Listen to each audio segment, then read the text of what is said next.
great challenge. Don't you dare, ref. That's, he got the ball. Yes, everybody, welcome back to the Irish Hotspur. Jack and Dave here to provide you guys your watch along today. We are going into the Europa League. We're going up to cold Glasgow, Scotland. We're hoping for a big Spurs win. We're in need of a Spurs win.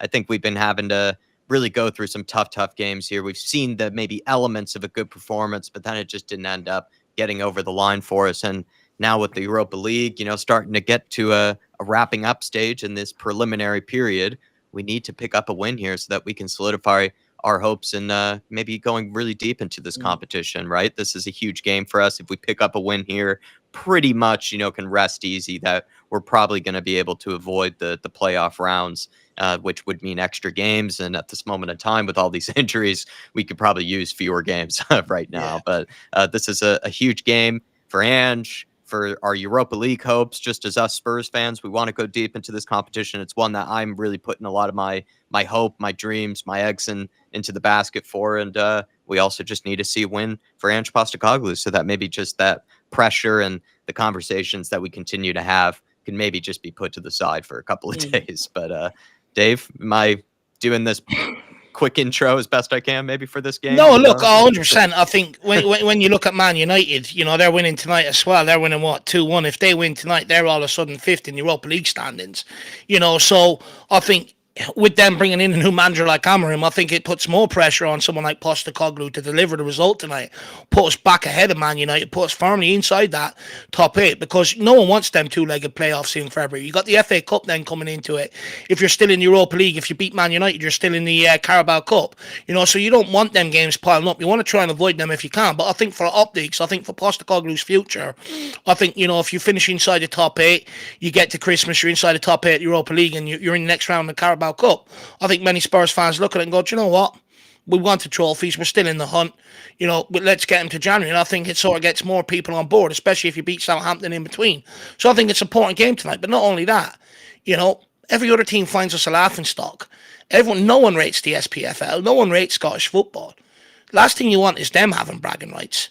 It's the last thing you want, because you never hear the end of it. We have to win tonight. It's an important game. The pressure's on. There's no excuses. We've got a strong enough line up to go out there and beat them. So let's go out there and get the job done. We've got to, at some point, we've had 1 win in the last 7 games, in all competitions. At some point, your luck has got to change. You can't keep them on in your luck in terms of injuries and stuff like that. Sometimes you've got to go out and make your own luck, Jack. Until it starts here tonight.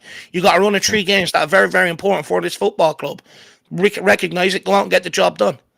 I'm hungry for a win. Dave and I are hungry. We're hungry. Let's eat, in the words of Kulusevski ahead of this game. Huge one, and let's see what we're made of. And it's certainly an interesting lineup. And we're going to get to the chat quickly, and we're just going to talk about the lineup maybe briefly, and really appreciate all the support you guys show us. I think we almost are already at 200 people in the house. So if you could smash the like button for us. We don't ask often. Do you know what, though, Jack? And really appreciate you guys picking us as your watch-along destination. Sorry, Dave. Yes. No, I'm sorry I'm for being rude cutting across you, but, the amount of people in here so early for the watch-along, it shows the magnitude of tonight's game. It shows that Spurs fans, they know this is a tasty fixture tonight. Scotland and England going head-to-head, that's what it is tonight. It's the Battle of Britain. They know it's a tasty fixture. Fans will go into absolute meltdown if we don't get 3 points here tonight. It has to be done. Fans are ready for this, they're up for this, they're pumped, and they want a victory. That, and selfishly from my point of view, and I know maybe people like Michael, from Poland feel this way about this.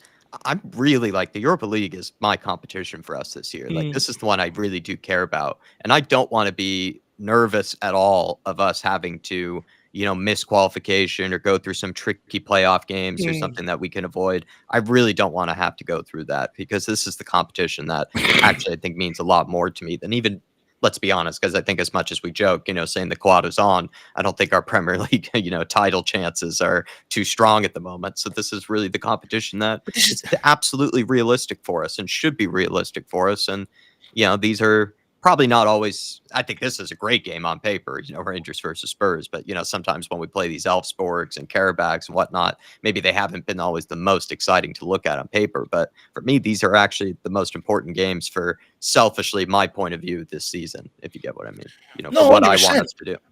100%. And look, we should never turn our nose up at a European trophy. Spurs have history in terms of European trophy. The last one we picked up was what? Was it Anderlecht 84, I think? That's the last one we picked up. But I'm not being funny, we can sit here and moan about the Europa League, etc. I'm sorry, but that's snobbery. This is our level, Jack. We're not that Champions League team we were that we built up, under Harry Redknapp and Pochettino. That's long gone. We're not that team anymore. We're in a rebuild phase. This is our level. This is where we're at. Let's go and compete in it. Stop thinking we're too good for this competition, especially them players. You didn't earn the right to play Champions League football this season. You're not too good to be out there tonight. And that's been a problem at Tottenham in years gone by. Even the Europa Conference League. You had Ben Davies going up moaning to Daniel Levy. He has me a part of the B squad, and the B squad plays Europa Conference League game. I'm sorry, are you too good for that? You're too good. I'm sorry. For us fans, you shouldn't be. We want trophies. Every trophy we're hungry for. That's what football's all about. Yeah, some carry more weight than others. But at the end of the day, it's a trophy at the end of the day. Every single one of them. And I want to see that attitude reflected tonight. Love that. And sorry, I was going to get to the lineup, and now I'll say it now. Forster, if you haven't already known, is going to be in goals. We have Pedro Porro at fullback. Then we have Dragashin and Archie Gray at center back, with Destiny Udogie playing at the left back position. Bentancur. Curious which one actually does play the number 8 between Basuma and Bentancur, but Bentancur is back into the team with Basuma alongside him in those deeper positions. James Maddison is back into the midfield. Nice to see him, because I do feel like he was, in my opinion, maybe hard done by not to play in the Chelsea game, and I thought he actually played decently when he came on. Let's hope he can take over. We need a Dave Harris Maverick-style performance from James Maddison.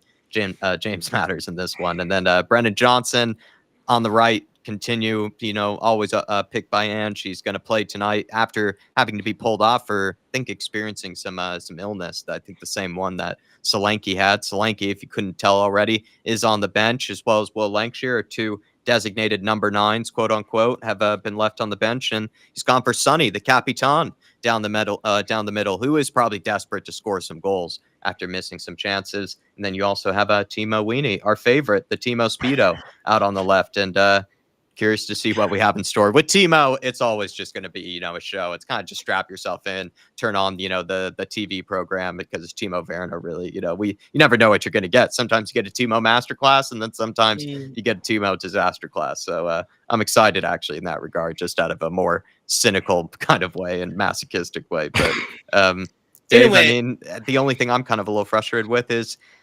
Lancashire and Solanke being left on the bench. You and I spoke about it in the back end. I just feel like he plays better. This system works better when you have that target style number 9 that you can technically play, even though we are terrible at crossing. Technically it does help us have that focal point, have that guy that can play with his back to goal, can, occupy the center backs, cause them more problems. Sonny, I think, sometimes can put in a decent performance in the striker role, but oftentimes really does struggle, in this position. And he's also been missing chances recently, so that's also not really a great case for him, to be playing down the middle in this game. But Ange Postecoglou might be looking to rest Solanke by the looks of things. Look, I think rightly so to a certain degree. The guy's played a lot of minutes for Tottenham, and I'd argue he's probably the hardest working out of possession for Tottenham Hotspur. And the amount of effort he puts in, Jack, it takes its toll. And, there does come a point in the season when you're talking about Europa League, Premier League, and Cups, talking about 60, 70 games. You can't keep rolling them out there for every single game. So at some point, the rest has to come about for him. And I think it's calculated. I think when you look at Southampton on the weekend, their manager gets them to play out from the back, regardless of the mistakes that they're making, that's costing them and stuff like that. And I think that's within a view to keep Solanke fit for that game, because when you look at the Fulham game when he wasn't there, no one took the initiative to go and press. Not one of them. Not one of them went to go and press out of possession. So I think, he realises that, Dom Solanke will be an asset at the weekend against Southampton on Sunday evening, in terms of that, looking to get them to force errors up in and around their own box for us to be able to capitalise on. So I think that's within one view on that. Now, I can also, if I'm Postecoglou, understand Will Lancashire, right? Played him away at home against Galatasaray, put the trust in him, and the kid got sent off. Now, look, I understand that we've all been there, frustrating large periods of the game, ball not going your way and stuff like that, and it becomes frustrating because as a striker, you sort of need to score goals and assist goals and that, and be involved in the game to really make an impact and show that you're good enough. So there's a bit of element of frustration there. So Postecoglou, to a degree, probably feels like he can't trust him. However, I worry about our forward line tonight. Out of possession, I don't think it's the most hard working. Are we going to press? I don't think so. I think, in fact, we're going to probably look to sit in and look to, take the ball off them, and a bit like Conte, just try and capitalise and counter on them very, very quickly. I don't see us pressing out of possession too hard tonight because they didn't do it against Fulham, that similar front three. Yeah. When it goes into midfield, I think Postecoglou made the right decision with Bentancur and Bissouma. They both can't play the weekend. They're both suspended, so it makes sense to use them in tonight's game and save someone like Papa Matasar. But for me, I think Bentancur and Bissouma have to play in a double pivot. I think it's all about protecting Archie Gray tonight. And this is where I think Postecoglou's let himself down a little bit. For me, I would have put my trust in someone like Alfie Dorrington and see. He didn't do that. He went with Archie Gray. He's not a natural centre-back. And I think their guy up front, Cyril Dressers, or Dessers, whatever you want to call him, I think he's they've their gone top with scorer. someone else. I think they've gone with someone else tonight. Yeah, I think someone scored a brace for them in the last game, like Ingamane or something like that for them, and they've gone with someone else. And maybe Dessers. I'm not sure if he was on the injury list, but he isn't in the starting lineup. He is in the starting lineup. Maybe whoever's up front anyway. Whoever's up front tonight, I'm pulling on Archie Gray, and I'm also telling the wingers, the midfielders, put the ball on him. So I do think Dragusin needs to step up tonight massively. I know he's only 22 years of age, but with no one else around him, you either go down with the ship or you do something about it. And that's there comes a crossroads in your career, and Radu Dragusin's at that. His agent has been out there moaning about the lack of football, putting pressure on this club to give him. Now, through injuries, this has come about. Now, he clearly didn't do enough because as soon as Romero and Van de Ven were 50% fit, they were thrown straight back in there, which shows he hasn't done enough to earn Postecoglou's trust. But for me, when I look back at it, I still feel like, and I said this in my predicted lineup, you said you agreed, Jack, that he hasn't had that breakout performance, that dominating performance. He still looks like a player that's still trying to integrate. At some point, he's got to just grab it by the scruff of the neck. One thing we're missing at this football club is leadership. There's an opportunity for Radu Dragusin to step up tonight, show that he can bring that to the game that others aren't. You all of a sudden give Postecoglou something to think of. Show how dominant you can be in the air. Anything that comes, put yourself in a position, go and header it, especially since Archie Gray is there. Go and header all his stuff as well. Give Postecoglou something to think about. We're weak early back there. Give him things to think about. And it comes to crossroads in your career, it's there for Radu Dragusin. You either step up or you go down with the ship. What's he going to do? Big night for the 22-year-old. But it's all about protecting Archie Gray tonight. Do not leave him exposed. Do not leave him one-on-one where you're asking him to dragging him out to left back and stuff like that. It's all about protecting him. So I would think that midfield will be a double pivot in looking to protect him. And good to see so many of you people in the house. Really appreciate you guys. Nearly 400 already. Please, again, if you guys can for us, smash the like button. I'm only seeing 50, 60 people who have. So I'd like to think that maybe around a quarter of you guys do enjoy these watch-alongs. So if you can for us, do smash it. It just sends it out to more and more people. And really appreciate you guys picking us as your destination. We had Mark earlier with a hilarious comment, Dave, saying 2 keepers on the bench just in case Forster does his hamstring and Austin gets sent off. This is some good forward thinking by Ange Postecoglou. Come on, you Spurs. No, it's plan B, Mark. It's a plan B and a plan C. He's already thinking well ahead with the injury situation, even in the goalkeeper front. Well done. Love that from Mark. And he's also in there nice and early. So good to have you with us, sir. AK Shags, good to see you. Mick Hermlock, hopefully everything's all right with yourself. Spurs diehards, hopefully Adrian Stroko's doing okay this evening. Spurs lad, good to see you. Just a harmless potato, come on, you Spurs. Man Bear Pig, Nomad, Tottenham Tom, evening all. Everybody get ready. Dave, maybe any winter wear advice for people? Nice little beanies, stocking caps. A good gilet. Start off with a good gilet, a good pair of Adidas gloves, and a nice sort of bobble hat that goes over the ears to keep you warm. And then, routine trips into the stand for cups of tea tonight, Jack. Honestly, you are going to freeze your nuts off there tonight. So fair play to the Spurs fans that are up there braving that tonight. That's going to be a horrible long evening. And if things don't go right, it's going to be even worse. And the players will feel the rat of it from the fans after, considering the journey they've made, the effort they've made to get up there, but also the freezing cold temperatures that they're willing to endure. Yeah, and then also, maybe if you're lucky enough, you could go for kind of the Oliver Glasner what is it, kind of Canada Goose style jacket, with this one. He's always looked nice and bundled up ahead of a cold night in London, but it's going to be even colder now that we're up in Glasgow. Neil G, good to see you. Martin Stark as well. Alpesh Patel, pick up Alpesh. Evening all, it's game night, and we need to just get behind the team. And Ange, come on, you Spurs. What come, what may. Yeah, I mean, we'll see what we have in store for us. It's a huge night, isn't it? Drewzilla, good to see you, Drew. Hopefully you're doing okay this Thursday Big up, Drew. Afternoon, my friend. Big up, everyone. Hope you're all well. We're doing the best we can, Drew. Missed you on the pre-match build-up. Soren did a great job. Dermatron did a great job, but it's always good to hear your thoughts as well. NJ123, appreciate your support as a member. Berbatos Halftime Smoke is with us as well. Big up to Dan. Shemitan, good to see you. Hey, Jack and Dave, hoping we can get a win, but not really confident with Sonny up front against a strong physical defense like Rangers. I think for me, Dave, it's definitely that, which Shem has mentioned, but it's also just the fact that even if he does get a chance, he's not really been on his best form in front of goal either, right? So sometimes you might get lucky, right? You might get a chance that just sort of pops your way, and then you just have to take it. And Sonny right now, he might, because he's probably desperate to score, so he might be more focused to try to put it in. But at this moment in time, it's decision-making has been poor from him, execution has been poor from him, and he's just not been able to put the ball in the back of the net, with some of these opportunities. And plenty of them have been more or less gifts. They're not been all even, like necessarily his own work. He's been lucky to receive some of them, and he hasn't put them in the net. And some of these outcomes would have been different had Sonny put these chances away. It could have been very different games. No, 100%. Look, he hasn't been clinical. He missed 2 against Fulham that he should have took, 2 against Chelsea in pivotal moments that he should have took. He hasn't been at his best this season. But I think where I worry about, our front line is there's no outball. If Rangers come at us and they can pin us in for a period of time, where's your outball? You need that guy that you see it with Tom Solanke. You can pin it to his chest. He holds it up. He takes it in and he gets turned and plays runners in. That's not Son's strength. It's why people wanted him out of striker in the first place, because he couldn't do that job. It's not Johnson's strength. No one pings the ball to Brendan Johnson to try and hold it up and get you up the pitch. And it's certainly not Timo Werner's strength. They all want to run in behind.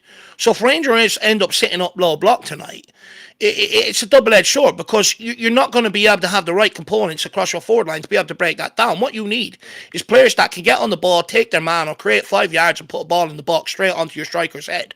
Well, you don't have a target man, so the wingers can't do that. But the wingers can't do that anyway, even if you did play Dominic Solanke, and that's been proven.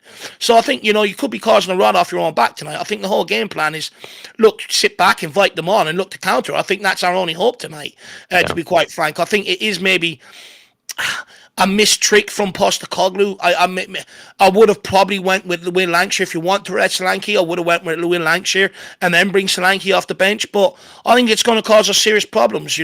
It caused us massive problems last year, Jack, when we didn't have that guy up front to be able to hold up the ball and be that focal point, be that sort of difference. It caused us huge problems, and I think it's going to keep coming back to bite us. I think Son up front is the wrong option. And I think either side of them, I struggle to understand where the service from Son is going to come from, because either side of them, they can barely pass the ball between them. Or cross. They can't even cross it to the gigantic Solanke, let alone, much nowhere near as big Sonny. Tony Austin, we have to turn up. Absolutely right, Tony. The Chelsea Spur, 3 points is a must. We've got enough games without the playoff rounds. The Big Cat, good to see you. Artist T saying, since 2006, Scottish teams haven't beaten a single English team. The goal margin is 10 to 42. Hold my beer, says Tottenham. Definitely trying to breed some sort of Dr. Tottenham energy with that one, Artist T. We also have Breck member for 1 month as a Flat Cat member. Hi, Jack and Dave. Hoping for a comfortable win. Come on, you Spurs. I'll take a win of any kind, Breck. And I think at this moment in time, Dave and I were, like I said, we're hungry for one. It's the pressure. It's the pressure on Ange. We're defending him. It's probably been practically a full-time job having to defend Ange Postecoglou right now. And, we're desperate just to see Spurs, get over the line with some of these performances, because even, right, Chelsea, you're kind of thinking, oh, are we going to pick up, a great win here? And then you end up, finishing the game and frustration and confusion. And it'd just be nice to just have a nice, clean win of any kind, but I'd take a dirty win as well. I'll take a win of any kind, Dave. I'm desperate, just desperate for a win here. It's all we want, Jack, And look, the reality is, right, even those who are hands out, nobody wants to be changing manager. Everyone feels dirty. Nobody believes a changing manager is the right thing for this football club. But at the end of the day, you can't ignore results, and you got to try and turn the tide somewhere. And look, Rangers, it's going to be a tasty fixture. Everyone's pumped up for it. There is going to be a bit of needle there in tonight's game. But, it can also be the catalyst or the kickstart of something. We were in a similar time earlier on in the season. Postecoglou was under pressure from the league form, played Coventry, got over the line, and we went on a little bit of a run, and it relieved the attentions. Some say lightning don't strike twice, but it's got to tonight. You got to get the win, alleviate the attentions, and just because, Jack, in times like this, it's even if you don't play pretty, like we didn't against Coventry, you got to muck in, you got to keep trying to do the right things, and something will turn your way eventually. So that's it tonight. It's just about not losing belief or hope, but it's all about the first 45 minutes, like I keep saying. Second half, you look at the last 4 games, there's a similar pattern. Bournemouth, we could barely string 2 passes together. Fulham, we lost the game. We could barely string 2 passes together. Chelsea lost the game, could barely string 2 passes together. And same with Roma, because the players are fatigued because of the injury crisis. This game has to be done and dusted inside the first half. And then when you go to look to the bench, that's when you get youngsters on, and that's where you can win 3-4-0, nice and comfortable, and everyone goes home rosy and happy. Everyone's got to see the youngsters. They've got their minutes. They feel like they've contributed. Yeah. But if it's still a tight game and we're looking at them to come on and change the game, forget about it. Our hands are tied. This has to be done inside the first 45 minutes, and we're capable. That football we played against Man City, if we hit Rangers with that intensity, it'd be 5 or 6 at halftime. Yeah, I mean, what you even mentioned there, I mean, I can't remember the last time we even had that where we were able to be in a comfortable enough position where we could even bring on the kids, for considerable minutes as well. Like, it's just, it's, I don't know, it'd be nice to have a comfortable win like that. When's the last time we were able to say that we could watch the kids come on, be rolled out for 20, 30 minutes, even in, a difficult atmosphere, but you just know you're in a good enough position that, you can rest players and give them their opportunity that they so deserve. Artist T saying, question, what are your thoughts on the Porro post? In my opinion, unless they're coming out to support Ange or call out the board like Romero, they need to just shut up. I'm not sure what Porro post is. What was the Porro post, Artist T? Expand on it, my man. Yeah. Feel free to let us know, Artist T, and I'll keep an eye on the chat towards the bottom here. I apologize if I missed any of you, especially any of you lovely members, but really do appreciate you guys. See King Hoddle with us, see DJ AK, K32, Scotty Hynum, Mac Elwood. Mac Elwood saying he got COVID recently, which means he gets to watch the game and miss some work. Hopefully, Mac Elwood, though, you're doing okay. Hopefully it's not anything too serious, not really feeling too many difficult symptoms. Steve Combo's in with us. Nomad is in with us. Rain Man. Steve Combo, I haven't seen that name in a while. How are you, Stevie? One of the better names out there. And Kulu Sexy Football. How are you, sir? And Rain Man Dave. We have William Webb, Donovan Osterreicher, big up Donovision, Maddie Bynum. So many of you good people. Really appreciate you guys. But the whole army, Jack. We're just looking at the Ibrox Stadium. We're looking at these Rangers players. Hopefully getting ready for their impending doom, Dave. Look, the thing is, the problem you've got with these games is they know if they perform well tonight, it could get them a move to the Premier League lower down and stuff like that. So they're going to be up for this. Make no mistake about it. These games are self-motivated. They're going to be fully up there, fully up for this, up for the spoils.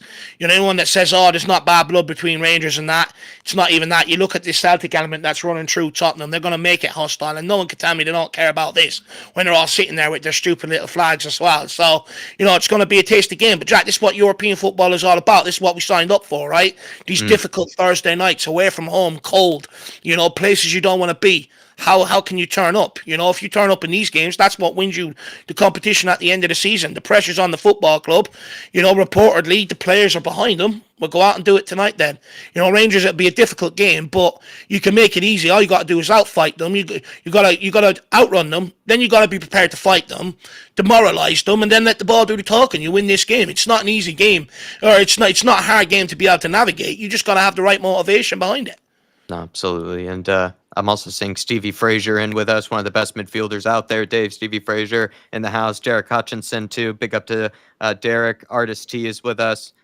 He was saying, I think something about Pedro Porro reposting some stats, basically. And Drew Zilla has also clarified it for us. I guess maybe the timing of the repost by Pedro Porro wasn't maybe the best, but I don't know. Like, maybe he was encouraged to repost it or something like that. Maybe sometimes it's just media team related, they kind of just have to, but it could have been just, I can But that's a understand. problem Maybe in people are itself. frustrated with the timing. That's a problem in itself. If I'm him, sack your media team straight away.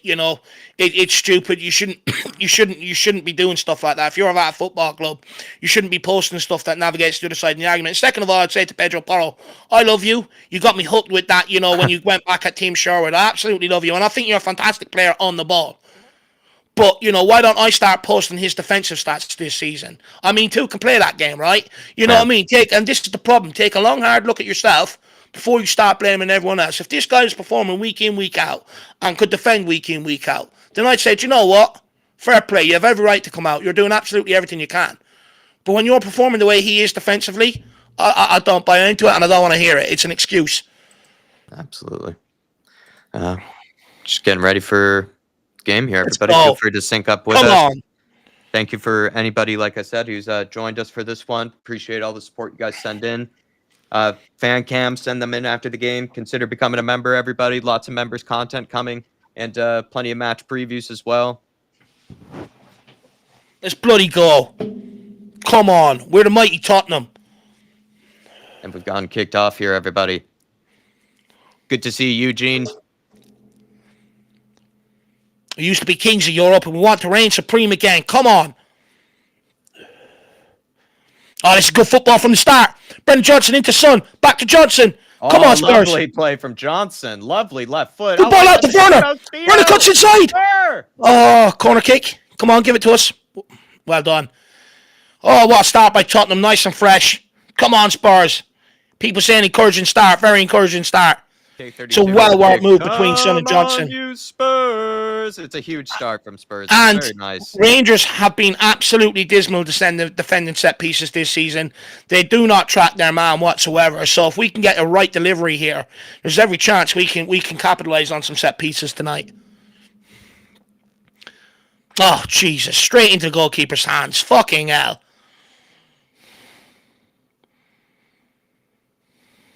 Yeah, Artist T, we were talking about that earlier, man. Really appreciate the support. Thanks for sending that in. But maybe you didn't hear us, but I brought up that comment about you bringing up that the Scottish teams, the goal margins, and how a Scottish team hasn't lost or hasn't beaten an English team. And the 42-10 goal margin. But no, I think that's exactly what Dr. Tottenham loves to hear, my friend. So Dave and I were a little upset that maybe you've already brought in maybe some superstitious people. You probably already made them pretty nervous. Well, usually when Tottenham see them records, instead of breaking them, we go hold our beer, So, Exactly. Let's see what we do tonight, RST. Hopefully, look, if we lose tonight, it's absolutely shocking and not good enough. We should be beating any team out of Scotland, whether it's Celtic, Rangers, Aberdeen, it doesn't matter. Should be beating them all. So to be quite frank, it just won't be good enough. But them stats make me nervous when I see them, because we have a tendency to go, really? we'll have something to say about that. Good to see you, Daniel Larson, as well. Big up, Daniel. And really appreciate the support, Artist T, man. But please, Spurs, just please. We don't want to be again a part of any of those stats. We're already a part of too many of those types of groups and stats. It'd be nice to avoid one of them tonight. Archie Gray loses out. Swings at air. Skins Porro, gets it across. Good defending. Radu Dragusin. Oh, Archie Gray playing himself. Good composure from the kid. Clips it down the line. Who's there? Son trying to get the pressure on Harry Suter. Come on, Spurs. Let's bloody go.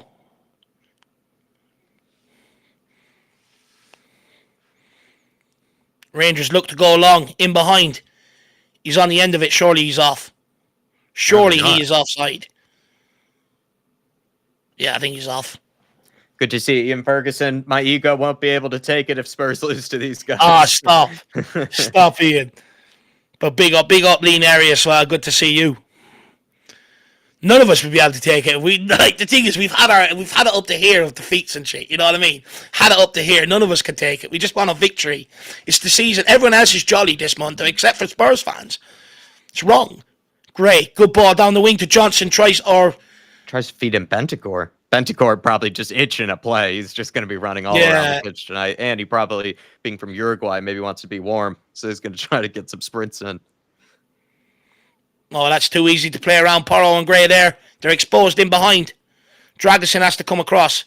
Gets the good. Well done, Radu Dragusin. It's twice he's been in right position to bail out Archie Gray now. Looks like the barber joined him in Scotland. It's crisp. That line on the hairline. It's crisp.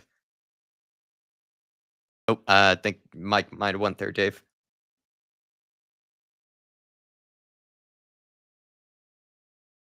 Can't hear you.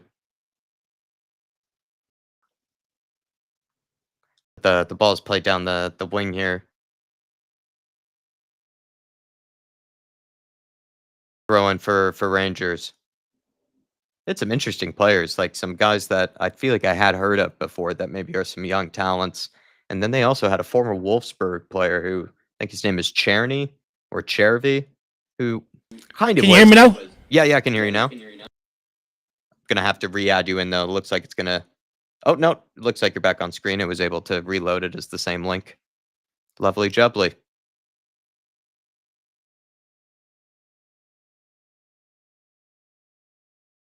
Oh, I can't hear you again, Dave.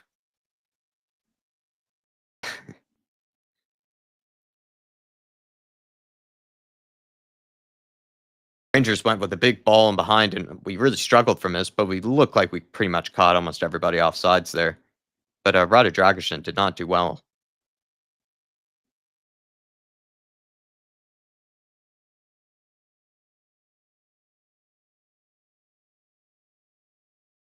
Fraser plays it into Madison, who's dropped deep. He's found a nice little bit of space. Plays it into Bentancur.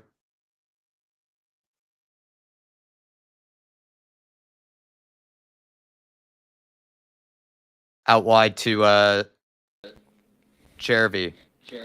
Testing 1 2 1 2. Yeah, I can hear you now. Good. See how long that lasts.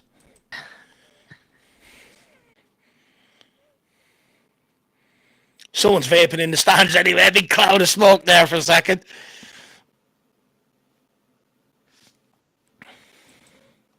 Come on, Spurs. Can't on Postecoglou already. Fraser out to Archie Gray. Let's see if we can build that from the back here. Archie.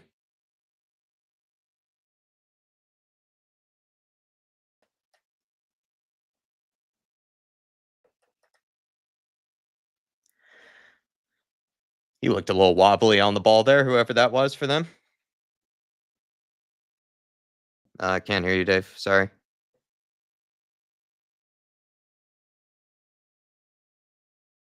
Out wide to Timo here. Timo Weenie. Timo Speedo. At least saying better passing. Yeah, I feel like we started out with a brilliant move, but then since then, I haven't really seen us be able to string together much. Destiny.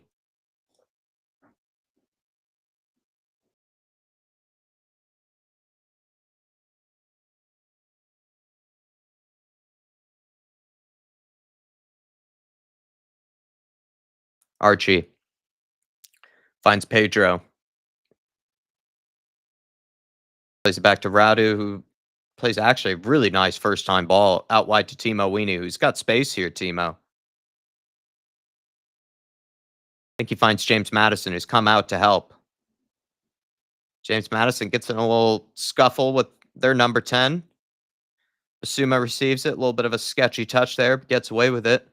Bentancur plays it back to Archie Gray. Spurs building out a move here. Able to actually, stringing some passes together now, finally. Well done from Sonny coming deep here. Great hold-up play from Sonny. Can he find Brennan Johnson? Sir! Destiny. Out wide to Timo. Timo! Really good chance for Timo, but I felt like Sonny had maybe an opportunity there. He had Sonny that to play Brennan Johnson, maybe. Right here, he has Brennan Johnson. He could have probably slipped one of them in behind. I think he had Madison as well. Really good ball from Destiny Udogian. Not a bad hit from Timo. But to be honest, it kind of looks like, it's always going over. But it was a good move there, just as we were kind of starting to get a little bit frustrated with the sort of sloppy passing, kind of like just right there from Timo Werner. It's nice to see a move strung together.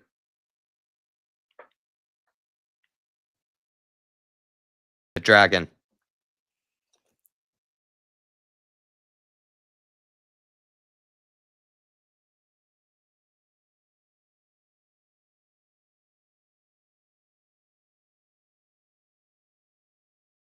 James Madison. Out wide to Sonny. Timo down the left here, running out as fullback. James Tavernier. Please say you can hear me. Yeah, I can hear you. Come on, Spurs. You still hear me, yeah? Yep, can hear you. There. 2 sentences. Oh, Rangers! Ooh, good effort.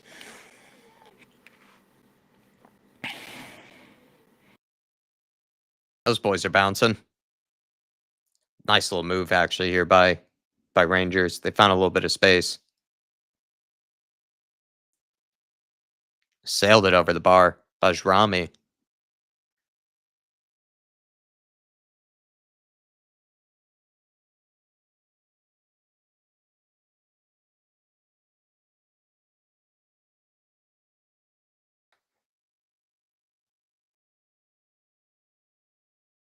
Yeah, the mic was a little scratchy, and I'm not sure. Maybe it's gone again, Dave, because I can't.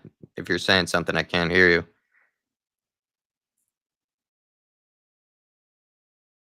Cherny crosses it. Fraser has to clear it. Oh, what a hit by whoever that was. Jeez. Hopefully Johnny's okay, and he was able to beach balloon that one out of the stadium. What a shocking effort. Pedro. Into Bentancur. Nice little slip ball by Bentancur. Plays it to Madison, who gets it out wide to Timo. Timo's probably been getting the majority of the service out here. That's the guy we're looking to try to hit here. He's getting lots of space, and he's just continuing to give it away, though, Timo.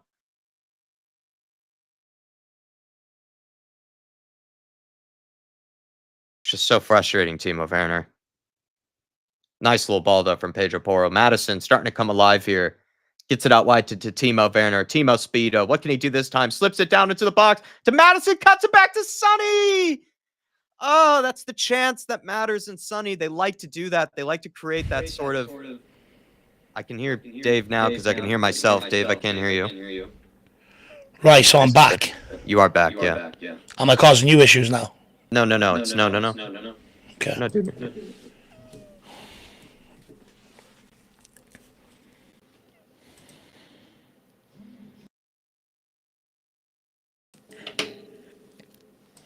This is driving me insane. Anyway, let's go. Come on, wake up now, Tottenham. Are you going camera off, though? Oh, no. Give me 1 second, lad. Just having a sip of water and that. Just regaining my position in my chair. Just making sure that on OBS that they oh, no, yeah, no, it's fine. People are saying now you're echoing. Hopefully not. There's an echo.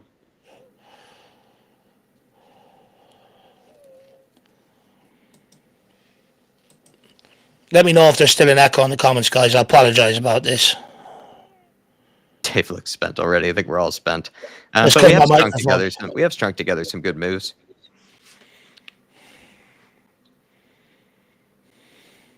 Let us know if I'm echoing, though, people.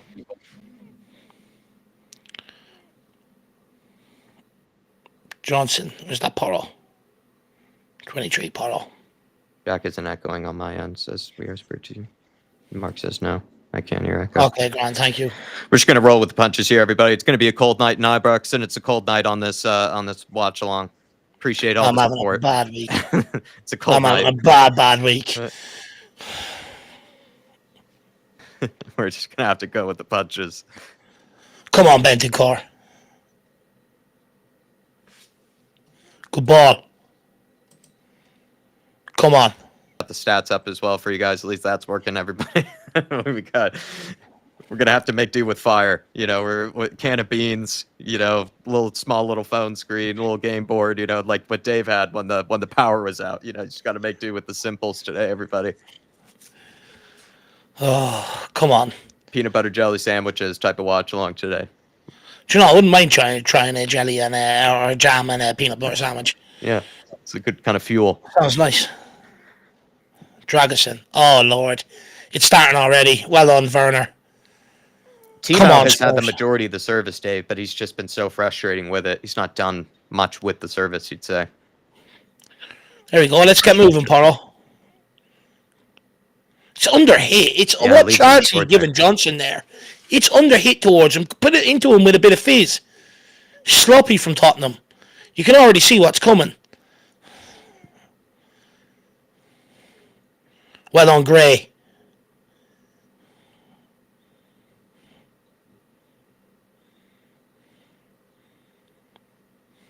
Son, you have to go and put pressure on the ball, man. You have to help us out. Yeah, Madison's telling him as well. Basuma and Bentancur seem to be almost kind of dividing up the defensive role. Oh, well done, Basuma. Go on, Johnson. Well done, Johnson. Well nicked. Get something on the outside. Matters. Madison! Oh, deflected, gone over. Corner kick. I still like. Oh. Part of the frustration for me, Dave, is not only, like I said, do we not finish our chances, but another thing that I'm starting to see creep into us is a bit of selfishness. Like earlier, Sonny earlier, he should have slipped Johnson in. He didn't decide to slip Johnson, or I think there was another player who made a run. I think it was Matters too, who was open, didn't play him in. He wanted to take it for himself, ended up not being open for him, so he had to play it to Udogie. But he probably should have, played it to Johnson, and then Johnson there probably should play that to Sonny, but he doesn't, I think, because he wasn't played in earlier. So what's more frustrating is we're a team that doesn't finish chances, and I think we're starting to show a bit of selfishness, but we still have created some nice moves, so have to be get on the end of this. Basuma. Oh, Lord. Probably just want to clear it, basically. Ah, Sonny, you can't be losing it there. That's brain dead from Son. He's already pissing me off up front. He's not working out a hard possession. In possession, he's doing fuck all.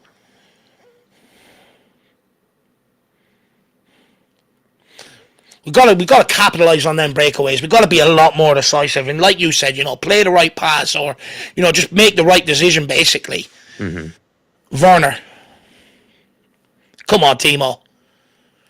Basuma. No options. Has to go back to Radu. Across to Archie Gray.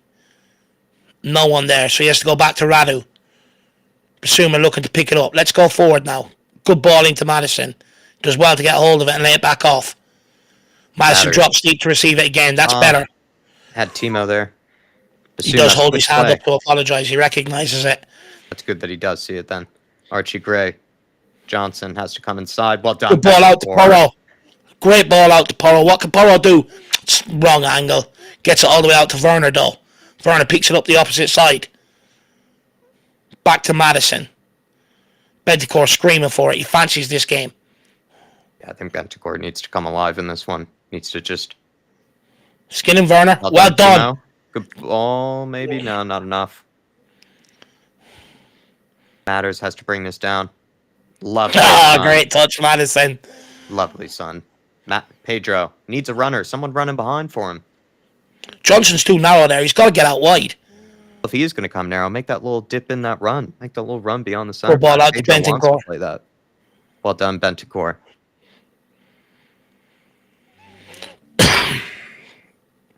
McIntosh, a few other people liked your peanut butter and jelly praise, Dave. Your PB&J praise. A lot of people said that actually sounds pretty good right now. Yeah, it does. It does sound good. Bit of sugar. Lovely. Good ball. Here we go. Oh, again, it's the wrong option. Play, Timo. Werner. It's not hard. Suma, be careful, lad. Radu, defending and recovering. Now make the most of this. They got players up the field. Destiny, forced to come back. Timo didn't want to run in behind. Right, now get your head up. Look at Porro. He's made the run, and everyone wants to play around in fucking triangles, and they give it to him when he's marked. It's shocking. Play it before that. It's I called it 10 minutes ago. How are they not seeing it?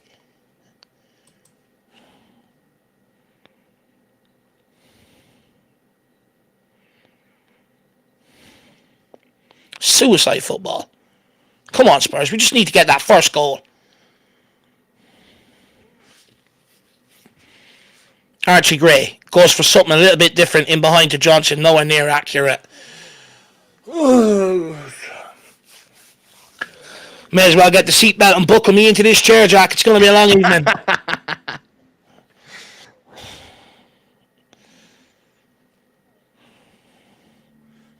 Come on, someone just provide the skunk works. Yeah. Someone just provide a little bit of magic, please. Liven this up. Oh, fuck me. How many more touches does Basuma need on the ball? He's killing me already. He's killing me. He's slowing everything down. Drago. To Archie. Need Archie to try to pick out some passes since he is a center mid. Out wide to Johnson. There we go. I'm backwards. Oh, fuck. Jesus Christ.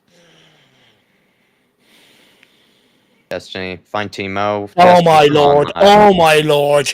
He has zero confidence left. He has zero confidence left in him, Madogi. Zero. That's an easy pass to make. That's so easy. I would have done that with my eyes closed.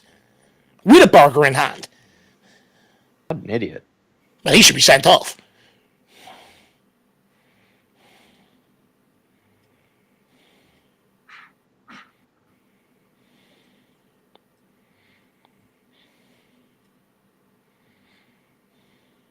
There we go. Good turn.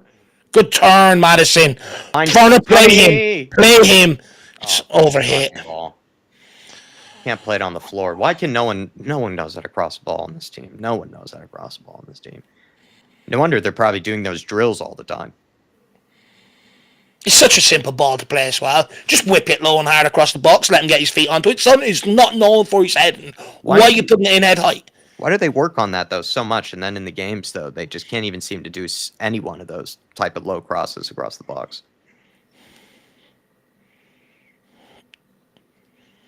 They're all feeling the pressure. You can see it in their play. Everyone's slow, methodical.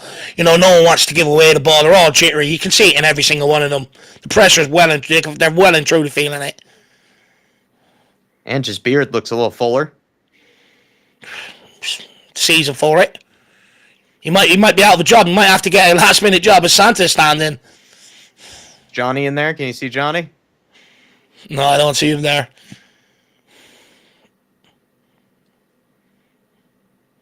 Basuma. They're all so static out there. Find Timo. Right, Furnace there. He's begging for it, Basuma. Can you not see him? Can you just not see him? Why are you not giving him the ball? Archie. Go on, Archie. Go on, Gray. There we are. Oh, no. Core. It was bright from him. Well done, Bentancur. I blame Basuma for that anyway. He should have took the responsibility given out to Archie had to not making an 18-year-old do it. No, Archie had to improvise. It's true. That's it. Now get the press on. There we are. It really is a simple game, isn't it? Really is. Well done, Archie. Get there, Basuma. Oh, my God. Oh, yeah, nice. He's sorry. He's really sorry, isn't he? Get there, lad. He's reacting so late. A wide bit of space for Chervy. Trouble here. Oh, nearly for him. They got the return back to him. Bentancur plays it out wide to Timo. Can we find Bentancur? Lovely. Coming short for it. Destiny. There we go. Lovely. Find the pass. Wow, doing too much, man. It's not necessary. Oh, he's killing us. Too much. Out wide to... Oh, no, Pedro. He's out of position. Good defending, Archie. Gets skinned and he's out of position. Udogie and Basuma are absolutely killing us. Taking way too much out of the ball. They're not moving it quick. They're slowing everything down. They're absolutely killing us.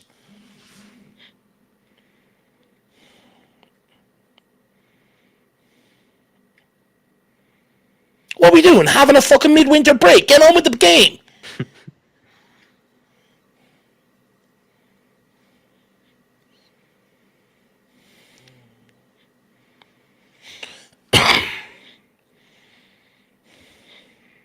Tavernier is a good set piece deliver.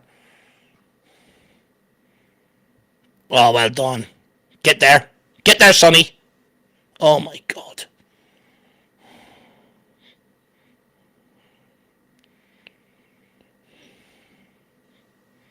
We're standing around. We haven't won 1 in 7 and we're standing there. Oh, well done. You got to capitalise here. Look, get your head up and look at Johnson. Sonny, Get your head up. Johnson. Out wide. Good ball. Oh, my God. Johnson. Oh, my God. We are shocking. We are so shit. It's unbelievable.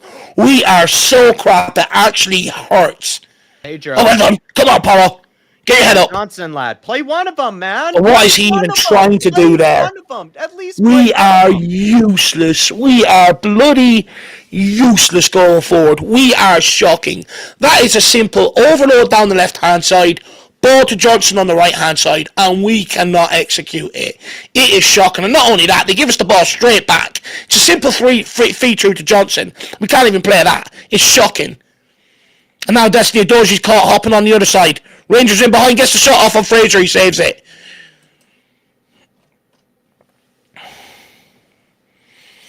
RST says there's zero excuse for players with access of some of the best facilities in not only world in football, but sports as well, to be tired this early in the game. No, look, I certainly agree. To be honest, I don't even think it's tiredness in this first half. It can't be. It's just down to application and willingness, to be quite frank. They want to play at a snail's pace. It's disgusting. RSD, it's absolutely disgusting, man.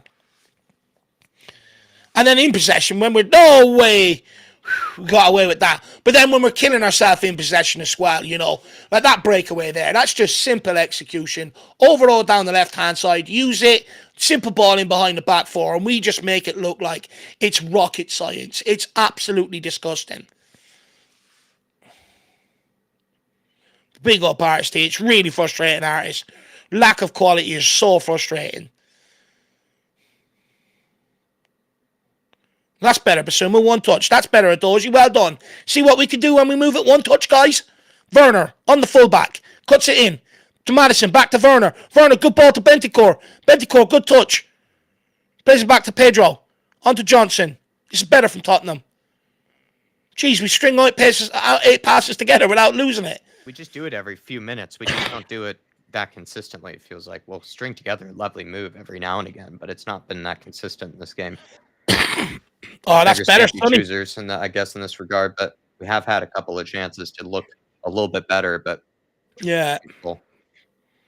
Oh no, Madison. Is that Pedro? That's fucking poor from Pedro Porro. That's shocking. It's just lack of care. That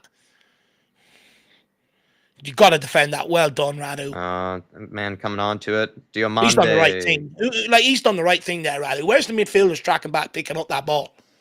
We've been I feel like, except for Bentancur, I think we've been very slow to react to some of the second balls.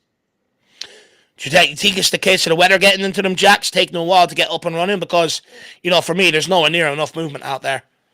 That's better from Madison. Good ball into Sonny. Sonny now has a bit of space here, but there's no runners off him. No runners even looking like they want to get up and support him right now. Well done. Down the line. Can he whip it across? No one there. Space, really. There's no one there even. What can he do? And he has to slow down. He's overhit. Well done, Radu again. That's brilliant. Again, no one there to pick it up. Rangers with an overload down here on Porro's side now.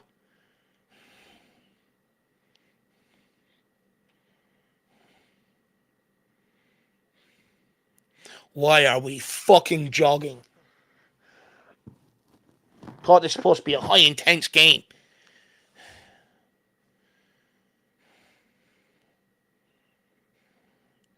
Johnson is just jogging. That Johnson, is terrible. Man, he's just gone. That is shocking. So easily. That is shocking. Like 3-4 touches around him. It's just a lack of effort. It's just a lack of even care. That he's just allowed him to run by him. He's just standing there jogging. Oh, Pedro. Not a good clearance. Well done, Rado. I'd fucking haul him off for that alone, you know. Feels like Rangers are starting to get some confidence. Great ball out to Timo Werner. Oh, my Lord, Timo. Oh, please. Oh, my Lord. How does this man get paid? I can't wait for Christmas Day. I need a break from Tottenham. I just need a break from them. I cannot wait for Christmas Day. Timo. Oh, my Lord, Timo. It just hurts now at this point. Oh, my God. It's like the crumbling of a great empire. Need Mikey Moore back as soon as possible. That's the worst touch ever, says Ripsy. That's probably the worst touch of the season. But all the worst touches of the season probably have been from Timo Werner. That one's killing Tyler at home when he's putting in OMG. He's going mad. Oh my God! Now we're being bullied by them. Yeah, Rangers feel like they're gathering confidence here. Warning signs have already been there. They keep flashing these balls across. We're going to get punished eventually.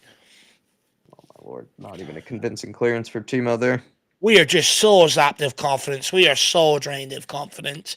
Everything we do, there's just no confidence to it. There's no swag to it. There's no style to it. Everyone's just going through the motions now. They've lost all confidence and belief in themselves. Thirsty man, Philippe. Come on.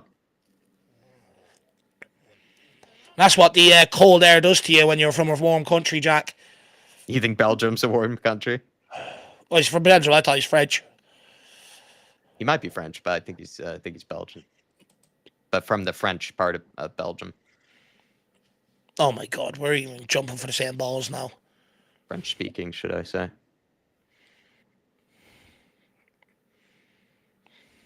We are so open, it's ridiculous, says Mark. And then I think you were answering earlier, Dave. I was just fixing some things, but Artist T sent in a super chat. I'm pretty sure you were answering that earlier, right? Yeah, I was answering it. Like, you know, and the thing is, I don't even think it's tiredness, to be honest with you, Artist T. Like I said, I just think it's confidence. Mm-hmm. You know, no one wants to break in numbers when we have the breakaway because they're afraid of the ball being turned over and being turned back on us, and we don't want to concede. In possession, we're quite sloppy, you know, and then even trying to get back, no one's really doing that with any momentum. There's just not enough. Oh my God. Lord. There's just not enough movement between everybody, and when we can't even when there is a 10-yard gap and that one Ranger's in between us, and we can't make that pass, what hope have we fucking got? What hope have we got? He's not even under pressure to pass or the player he's passing to, and we still can't make it. Please, we just need something. We need God to touch us. We need Jesus in our life.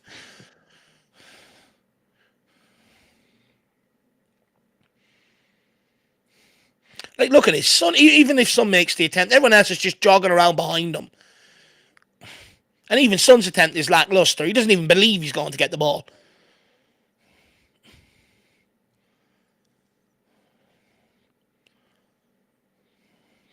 We are so deep.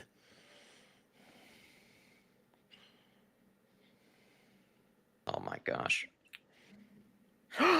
Fuck. They're just popping it around us. We're just standing off them and allowing them to do it. We looked really poor the last 10 minutes. Ripsies, thank God they're just shooting from 30 yards for no reason. I agree, actually. I have no idea why they've been doing that. They've actually passed up on some chances. Oh, lovely play here. Johnson overplays it. Pedro. It's a good move there. We would have had Sonny in behind had he played that for Pedro. The lack of quality going forward is so it sucks the life out of you. It's just constant letdowns watching this forward line. Like, look, any one of them going to break that 5 and look to get pressure on there now? He can't press anymore, man. He just doesn't know how to press anymore. It's unfortunate, but he just doesn't. And then Timo really doesn't with any real effort. They're jogging and then towards Johnson and Timo are kind of the same. They don't really do it with any real conviction, the pressing. Oh, it's a poor pass from Gray. Hell. Oh, my God. It's a poor pass from Gray. Back post.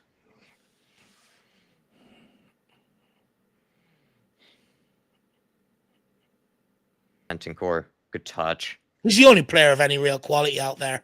Oh my! How many times has Destiny given it away, man? Fuck. How many times has Destiny given it away?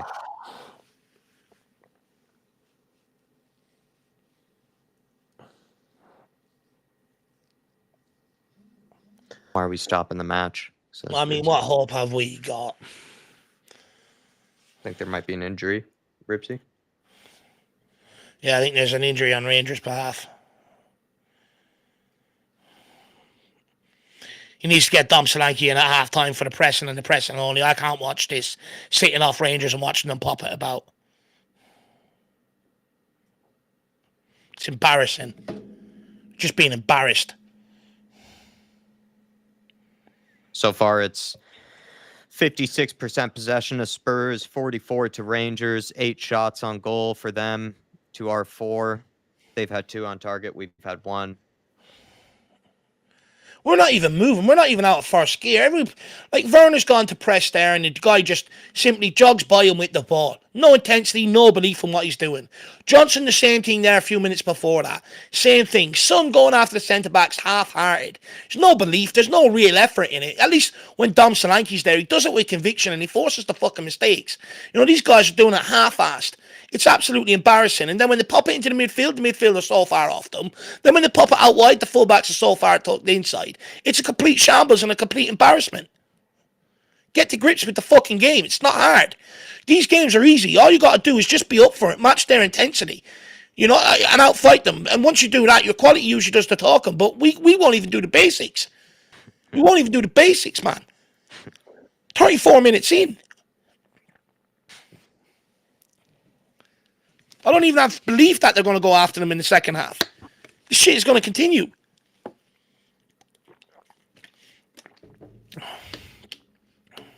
Madison.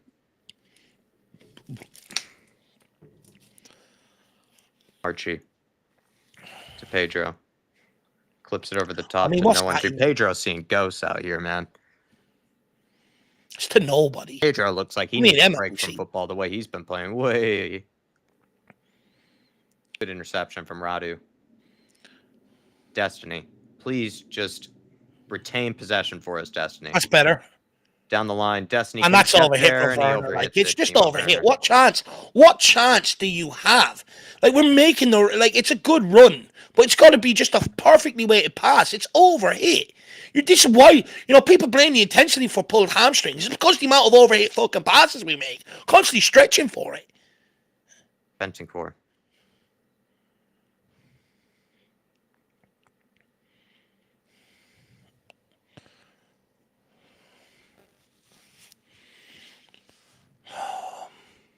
Archie. Use the space, please. Well done. Into Matters. Destiny coming in to midfield. Matters tries an outside the foot to Timo. Just doesn't get there. I mean, I don't even know why we're trying outside the boot passes when we can't even do it with the inside of the boot. There's another one. Like, are you honestly taking the piss? Are you just fucking about out there? Are you being a prick? Honestly. What is that? Take care of your passing. If we can't make 5-yard passing with the instep of our foot, don't even bother attempting it with the outside of the foot, because it's just going to piss people off. I don't know who you think you are.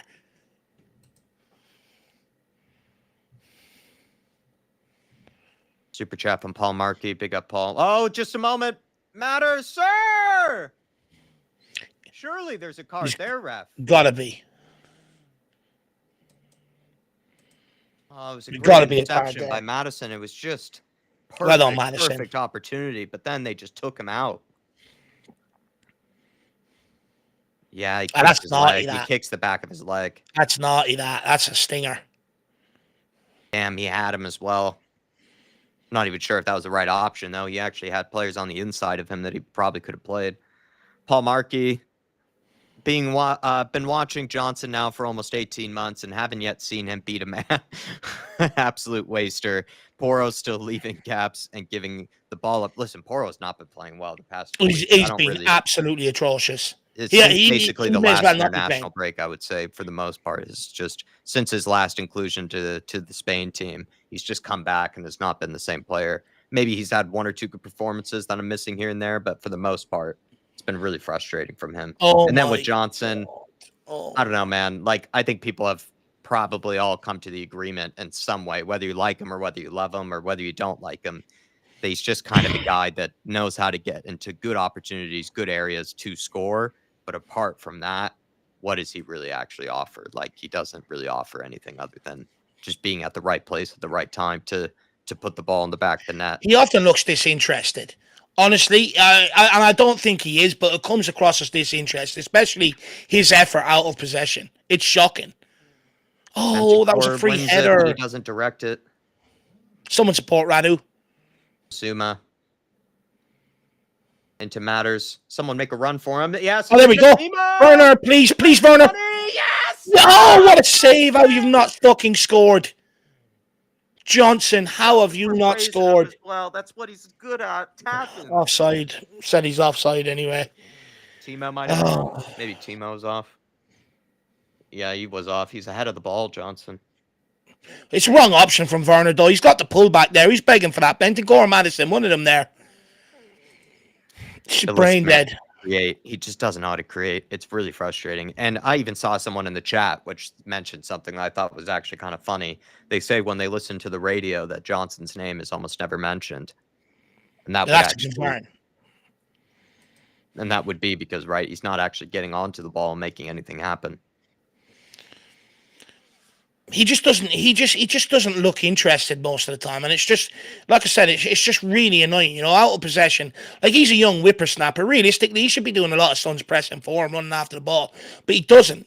Getting back, he doesn't want to do it. He just wants to be in the right position to score goals. For some reason, he thinks he's Ronaldo, but he's not. You got to, what a touch. Johnson, come on. You got players in there. Matters. He chooses to let. Oh my God! Oh my! And he's gone backwards. He's made 3 good runs. He's had to check his run 3 times there.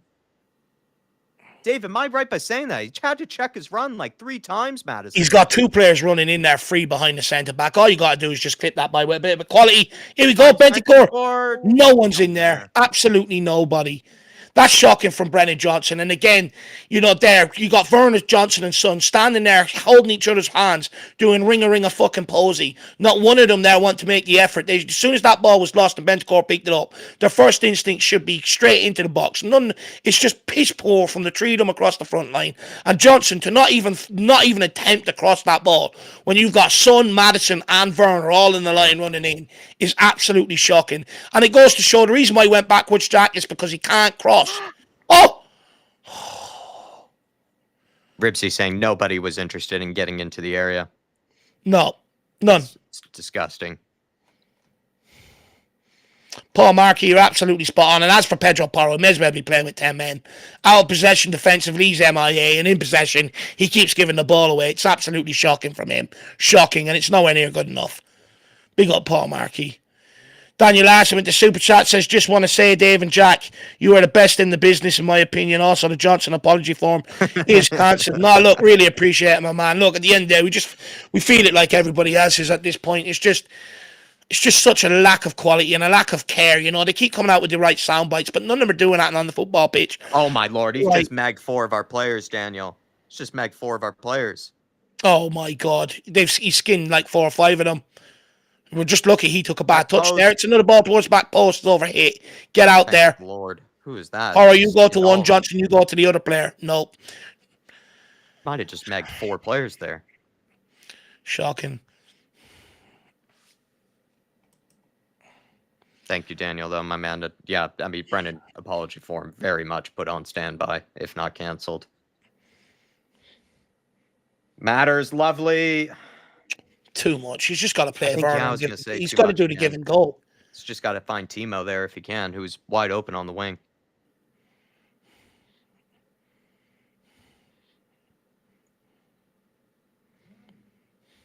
Very kind of you guys. Thank you, Paul Markey. Thank you, Daniel Larson. Appreciate you guys. Dan Coys. Good to see you, Dan Coys. I'm not sure if we said hello to you today. Good to see you, Danny. I really don't even understand why Johnson won't even try to beat this man. Exactly. He doesn't actually even try anything. That's the more frustrating thing. At least if he was trying something, I think we'd be having a different conversation. He doesn't say anything. Dave probably wouldn't say he looks disinterested. If at least he's trying something, then you wouldn't accuse him of being disinterested. He gets the ball, he carries it, 4 yards into the crossing position, and then turns it out and goes backwards. That's what he does every single time. Unless the ball's coming down the left-hand side, he does not want to know. Because he can't score. Good there we go. Timo. Werner, good please, space now for Timo. Can he find Sonny? Oh, holy Lord. Oh, my God. Oh, my God. What are we even doing here? Are we even a football team? So devoid of quality. Are we even a football team? So horrid to watch. I can't take it These players can barely even string together a pass. I need a holiday. I can't take it. We're so bad. No quality going forward whatsoever. Oh, fucking hell. Matters. Dragon. Destiny. Don't you Foul dare off look the for ball, foul. ref. Get up. Foul off the Get ball. up. No, he's play acting. Get up the fuck. Forster. Jesus He's getting Christ. confident. Well, Ball, do you know what? He's the only player that has the right to be confident. He's the only one that's doing the correct things. Ray. Oh, that's awful. Oh, my God. Awful. Well done, can't Bentacore. pass. Paul, in behind for Sonny. Find Ben. Where's the support? John, Oh, like, my his God. run is half effort. His Oh, run we is like cannot half pass. effort. We cannot pass a fucking football. We cannot pass a ball. Oh, my God. Oh, my God. I may as well watch cricket at this point, and that game is shit. Fucking hell.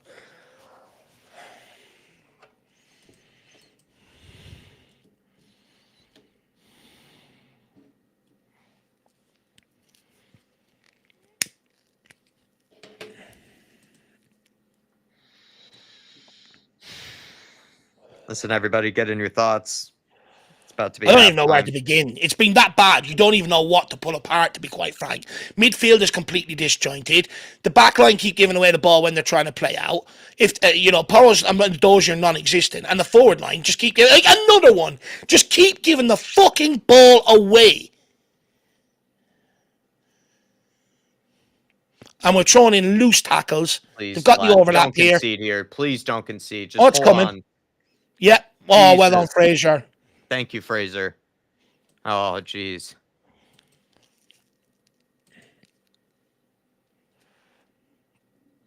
Please, Radu. Thank you. He's got no one moving. He's got no one there to clear it to. He's got no one moving. Oh, my God, Werner. Holy truck. fuck. Destiny, please. Sonny. Nice. All right, that should be halftime. Please, everybody, get in your thoughts on the game. Is it the players? Is it Ange? I think it's on the players personally, but Let's get to halftime there's first. halftime. There it is. Well, everybody, we do have to talk about NordVPN at halftime here. It's been our sponsor for the past couple of months during these watch-alongs and during these game days. I'm probably just going to have to redo this one, how the way I word this, Dave, because normally I'm telling people to, if you want to get access to Spurs games, if you want to, be able to watch Spurs games for cheaper, you should grab yourself a NordVPN account because you can move yourself to a different country, pick up a cheaper streaming service, just be able to guarantee that you can watch Spurs games. But at this moment in time, I'm not even sure if people would want to watch Spurs. So what I would say is, with a NordVPN account, is that you could probably take your mind off of Spurs, move yourself to a different country, start watching some Bulgarian Netflix, or start watching maybe some different football from a different country. Watch some Argentinian derbies, or probably just move yourself as far away from this cold, cold place in Glasgow where Spurs can't even string together 2 passes. But with a NordVPN account, use the code FLATCAP, get yourself a 2-year plan, 4 extra months free, 30-day money-back guarantee. So if you don't like it, if you're not enjoying it, you get your money back, but I think you will. You also as well just get to protect yourself when you're going to different Wi-Fis, different public places. You can have your data stolen from you, by the way. So it's good to have a VPN account just to make sure that, your bank details, all that good stuff is nice and secure. You can also have it up to 10 devices. So it's not like it's just for you and you only. You can share it with your family and make sure you guys are all secure. But Dave, am I missing anything that maybe you'd like to add? No, I think you've got all the good features there. No buffering as well, the very important one. Which can happen when you don't use a VPN. And if you are going to use one, why not get the best and the quickest? You see Tottenham, we cheap out and it doesn't work. So you got to go with NordVPN. So thank you, NordVPN, for the sponsorship for this, guys. Make sure you click on the link in the description or in the pin chat, nordvpn.com. Get over there and check out what offer is best for you. I'd rather keep plugging NordVPN, to be quite frank, than, comment on that, because that was a crock of fucking shit, that game. It was absolutely shocking, that half. And I hate to say it, I think them players have given up on Ange Postecoglou, to be quite frank. I think I look at it, Jack. There's just not one of them pressing out of possession. They're just throwing out lazy legs. They're not really trying an arm and a leg. In possession, there's such a lack of quality. Even when we are on the breakaways, you don't see anyone bursting the gut to get in the box.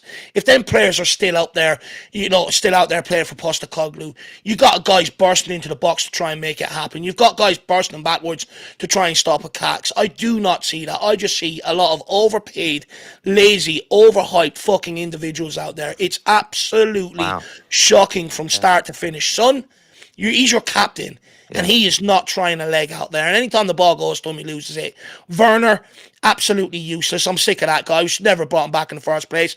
Johnson looks absolutely disinterested. Can't cross a ball. Doesn't want to press out of possession. Basum in the midfield. Anytime he gets the ball, he's slowing it down. When you're playing against a low block team, I thought the idea was to quicken it up, not slow it down. Absolute fucking brain dead.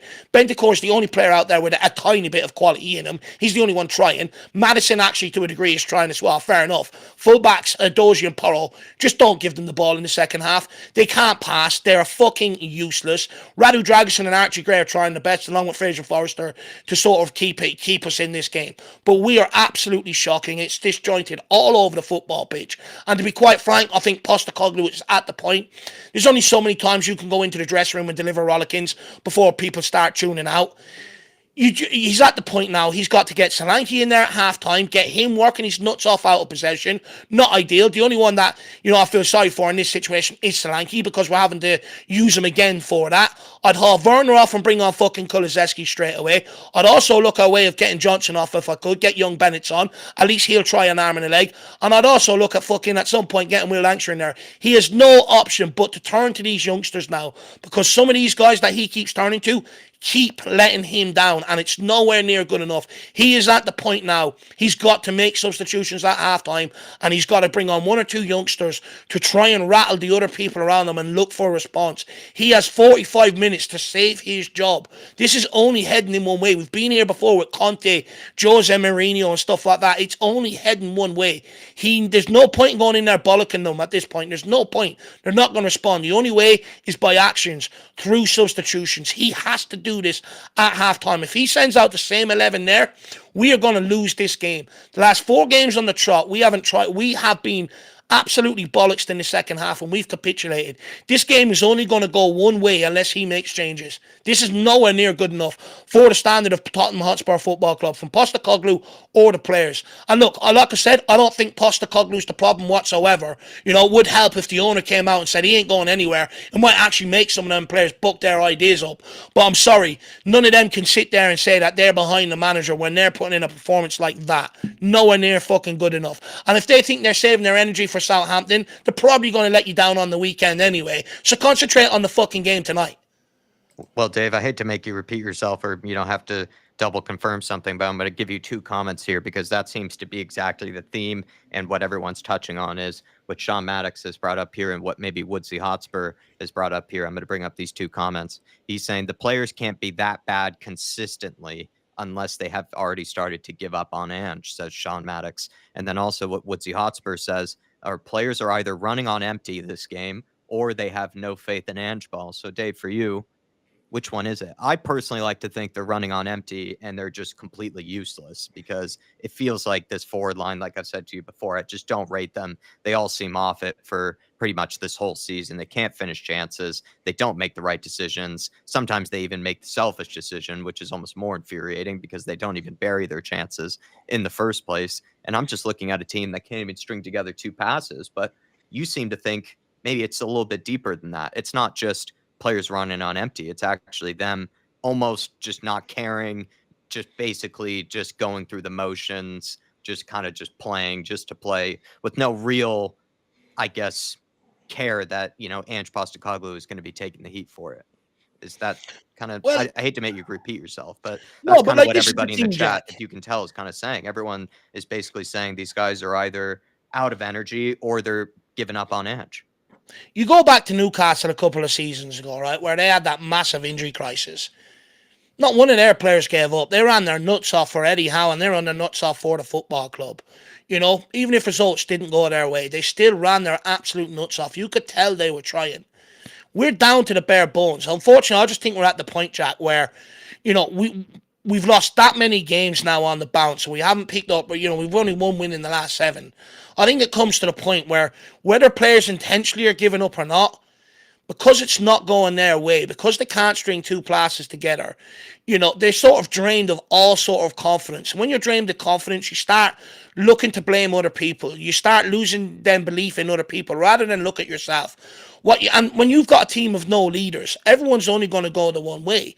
Once you start losing belief and confidence in yourself, you stop making the effort out of possession and stuff like that. And it can very easily look like you're not playing for the manager. But at the end of the day, it's results-based business. And, if you've got a squad that's fighting for the manager, you should still be doing the bare basics. Like Son, pressing them 2 centre-backs. Johnson, pressing the fullback. Werner, pressing the other fullback. They're jogging out there, Jack. Basuma, jogging around that midfield, no intensity to get after anyone's hole. If you go back and look at that game, the only one that's actually showing any intensity in his running is Bentancur. He's the only one, Jack. Now, look, some people would say, yeah, but that's because he's fit, Dave. He's been suspended and stuff like that.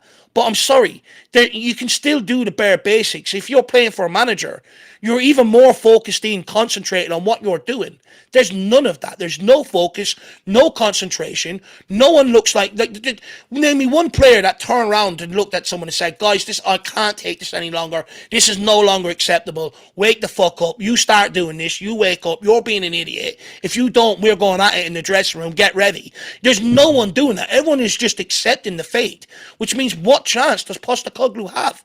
None. This was from earlier, I believe from, just let me get this up. I appreciate the support, guys, today, everybody, but it's a tough month, everybody. We're going to have to ride through this together, develop a hard shell, develop some thick skin, remember to smash the like as well. But, we're going to have to ride through these tough games together, everybody. We're going to have to develop that thick skin, that thick shell together as a community over here. But Richest Man, thank you so much, Rich, saying, sorry for having to sit through all this, LOL. Great work, gents. I'm sorry that all you have to sit there and listen to me fucking moan and shit. I don't want to be doing this. I don't want to be sitting here moaning, pulling out the players. I want to sit there. I want to have fun. I want to come up with the nicknames. I want to enjoy them for what they are. What they're supposed to be. Idols, great players. That's what I want to enjoy. I want to look at the cockerel. I want to do it with pride. I want to have joy about it. I can't. It's been sucked out of me. And that half is doing no better to really sort of reinvigorate me or say, hang on, there is people ready to stand up and fight. The only option we've got now is Postecoglou takes matters into his own hands and makes substitutions at halftime or gives them the old rollicking. You got 5 minutes. If you don't start moving about, you're off. But then actually follow through with that message. It's the only chance we've got tonight. They've rocked up again like Bournemouth, cold place. All the body language is all wrong. We spoke about in the pre-match build-up with the members, Jack, how important body language is on these cold nights. Most of them are wearing long sleeve shirts. They're jogging around. I mean, the only way you get warm on these nights is not by putting on layers of clothing, gloves, and all that bollocks. It's by actually fucking moving, running around. I live in Ireland. I know this for a fact. I've played football right through the winter. I've played Gaelic football in hailstones. The only way of getting warm in this weather is by moving, not putting on thermals. And Dan Coy saying, we've been playing like this all season. Appreciate the support, by the way, Richest Man. Thank you so much. Dan Coy saying, we've been playing like this all season. Remember Coventry game, only saved by goals at the end of the match. This was before the fitness was a possible issue. Then also you have as well Michael G. Kelly saying, we are making a shite Rangers team look good. That's how bad we are right now. Ricky Nato saying, evening, brothers. Our players can't pass, can't do simple things and work the ball. I'm sick of Brennan Johnson, Werner, and these guys put our defense and midfield under so much pressure. Same as for Pedro Porro. Porro and Bentancur have been very poor. I actually think Bentancur has been one of the better players, but I would say Porro has been very He's poor. the only one that's actually moving a leg out of possession. You look at midfielders breaking forward, it's him or Maddison. You look at players getting back there, it's just him. He's the only one. The only players I'd probably exempt from some of the criticism would be Maddison and Bentancur. I think they've actually been the only guys that are trying with any little bit of quality as well. And in fact, if I'm them at halftime, Jack, I'm going ballistic in the dressing room. If I'm them, I'm going absolutely mad, just on a footballing level. You want to play football because it's supposed to be enjoyable. It's supposed to be fun. It's supposed to be creative. You know what I mean? If you're Bentancur and Maddison and you're them sort of players and everyone else around you can't create passes, you are going to absolutely blow your top at some point. Hopefully it's not. Well, the other thing, too, is like with those guys who are such technically gifted players, you would think that they're probably just getting frustrated, even just watching these guys not even be able to complete a simple pass. It's probably just making them want to rage just at halftime, like you say, at them. And then we also have Rain Man saying, you can't even play any tactics if you can't even pass the ball or have the Yeah, cojones to even take a player on. That's where I'm kind of at with it, Rain Man, is I this is why you could can't see keep why blaming the Dave wants to read tactics. deeper into it. I know why Dave wants to read deeper into it. He's starting to think that the players are kind of trying to throw Ange under the They're bus, beaten, Jack. out of energy, throwing Ange under the bus, looking to basically not put it in for him, show to the fans that they care anymore. I'm not sure if I'm there yet, but I do agree with this point, though, that like if we can't even string two passes together, I mean, how can you even judge the tactics really? Like at any point, it's just there isn't even tactics to be talked about if you can't even just string together a simple pass, let alone put in a cross or I'm beat your not even man. being Dave. I funny though. agree with Rain Man. I'm not even being funny, Jack. There's such things in games in football. When you're playing lower quality opposition, you don't actually need tactics to beat them. You just need to go out there, play your stuff, do the right things, you'll beat them. You don't even need tactics for some of these games. Some of these games in Europe, the likes of Carabags, you don't need tactics. It's not about tactics. It's about players out there going out there and swagging out. Putting your dick on the table. How big is yours? Mine's huge. You know what I mean? Go out there, swag out. We were not doing that. It's nothing to do with tactics. That's player issues. We could sit here and moan about the tactics all we want. You're bringing a more pragmatic manager. I'm telling you now. You think this forward line's going to bail you out the way Kane and Son done? Forget about it. You're bringing a manager that adapts his tactics for each sort of game. It doesn't matter. We do not have the quality to be able to go on and compete and win consecutive games of football. We should have took that hint last season when it derailed. We didn't back it up in the summer, and we're here again, and we're all wondering why, and we all keep going after the manager. Look, is Postecoglou perfect? Absolutely not. But you can't keep blaming the managers in the dugout. Sometimes you've got to look elsewhere. Squad isn't good enough. You got players out there tonight hiding. When the going gets tough, you want players that are ready to step up, run themselves into the ground, fucking sacrifice themselves for you. That's what you need. Not one of them are doing that out of there. And whether I like it, whether I think, whether they're actually genuinely trying to throw Ange Postecoglou under the bus or not, performances like that is what's going to do it. Keep getting in your comments, please, everybody. I think the players are probably starting to come out of the tunnel here. Smash the like button as well. And like I said, we're going to have to dig through a tough couple of games here. Super chat there from Artist T. Jack says, at this rate, if we don't get a result here, Southampton has to be a win or he's gone. It looks likely they're going to be the first to score. I think that and the Man United game, Jack, right?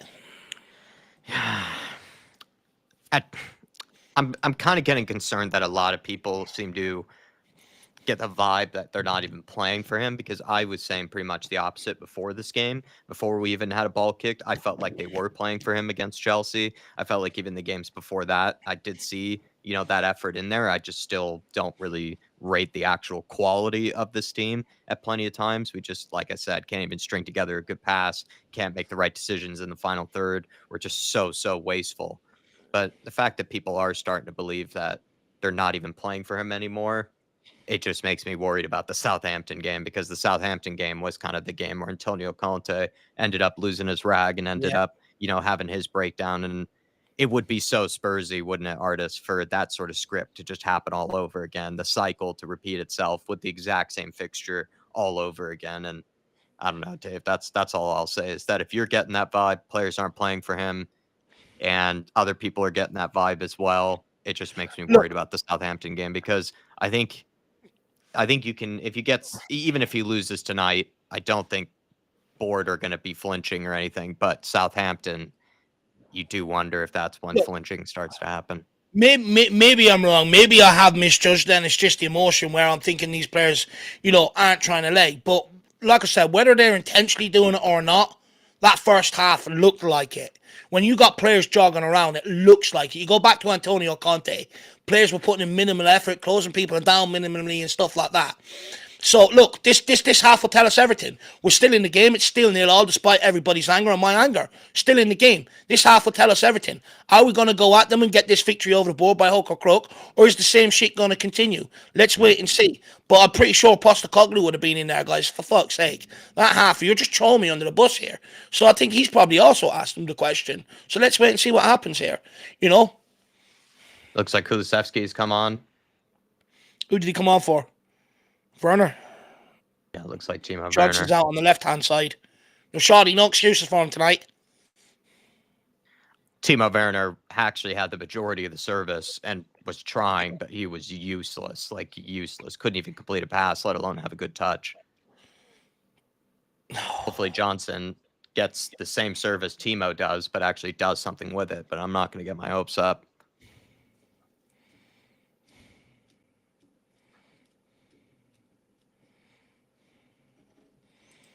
Come on, Spurs. Let's get after it now. There we go, Johnson. That's much better. There we go, Dodgy. See, we can do it when we want to. See, we can do it. Johnson. There we go. He's fucking crossed the ball. Jesus Christ. He must have got absolutely rollicked at halftime. There we go. It's much better. Well done, Basuma. Much more intensity here. Good care with the pass out to Porro. And Porro fucks it.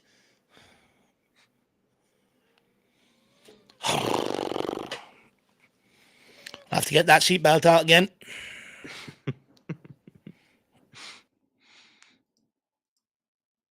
Rangers getting in behind here. It's a goal. I think your mic is gone, by the way, too, Dave. It's a goal for Rangers. Just as we looked like straight away as well. Oh, my Lord. We are in the thick of it right now. Ball over the top. Really good ball. Finally, a bit of quality from one of the teams. But unfortunately, it was Rangers. I'm starting to get numb to this now. We're just losing at such a ridiculous rate that I feel like I'm growing numb. It's shocking. It's absolutely pathetic. It's a good ball from Tavernier and behind Archie Gray. Archie Gray gets caught out, leaves a lot of space, and it's Pedro Porro once again. Again, where's Pedro Porro? He's clawing at him. So shit the past few weeks, Pedro Porro. Shocking that from Pedro Porro, Jack. He's just clawing at him. He's letting gone. He's cheaped out on the track back. It's nowhere near. And by the way, it was actually him that gave away the ball, actually, as well, up the other end. Clown. It was him that gave away the ball and then didn't track his runner backwards. Fucking shocking.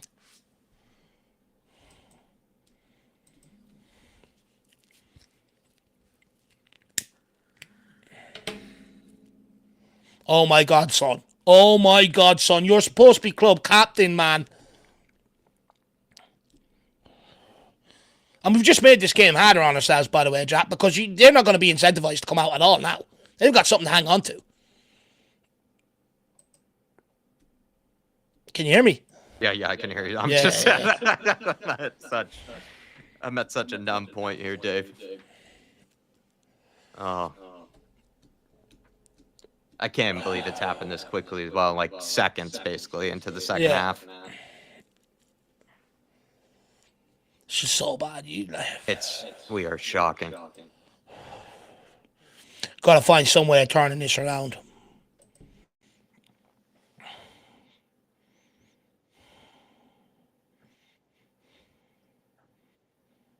Please get Sonny off the pitch. He is nowhere near the ball all game. Please get Dominic Solanke on. Please get him on.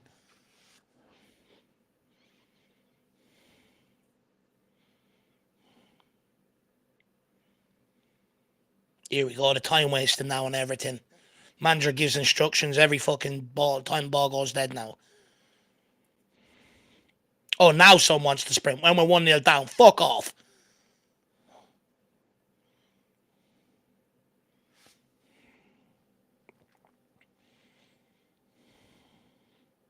Oh my God, they're dancing around us.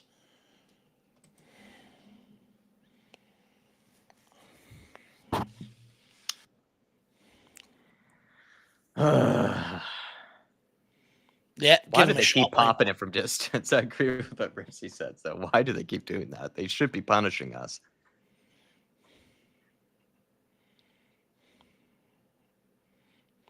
Matters. Kulusevski's been on 5 minutes. Can we get the ball out to him, please? Dude, Basuma's touch there as well. Like, only to go backwards. And this is a guy that apologized after the Chelsea game, by the way. He has done absolutely zero. He went backwards. He went backwards. And it's like an 8-yard touch there. They're all going backwards now. No one wants the ball. They're all going hiding now. Forster to make the decision. Good touch from Destiny. Brennan Johnson. Johnson, just play it. He just play the pass. Just play the fucking. How does he not Call even him off. see Destiny? Get that. Destiny's clearly going for a 1-2. He's clearly going for a give and go there, and he doesn't even see it. Oh, He's Pedro fucking Porro. useless. Get him off. And son, get Lancashire and Solanke on. I don't care at this point. Just get them off the pitch. The two of them. They're doing nothing. I can't take it. I can't take it any longer. Get them fucking off.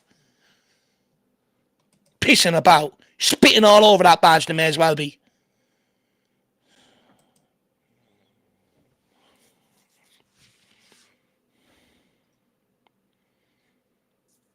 And now they're all going to start playing backwards. It's better from Madison. On to Pedro Porro. Find Kulusevski. Come on, Kulu. You're our only hope. Don't you start giving away the ball. Good touch, Madison.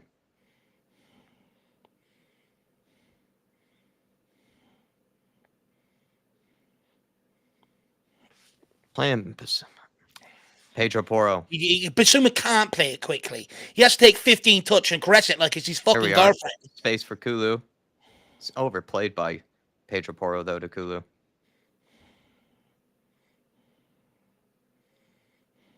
He's breaking through us so easily. And they're running at us now.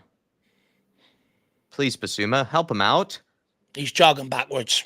And that's it. And he apologized. Like I said, I'm going to keep bringing it up. That's a guy that fucking apologized. Oh, no. Radu's just gotten absolutely wrecked there. Got away with that one. We have no out ball. Can we please get Solanke on the pitch? It just keeps coming back. Can we please get Solanke on the fucking pitch? And we're going to pop it along straight away up to midgets. What chance have we got? Get Solanke on the bloody pitch now! Before it gets to 2-0.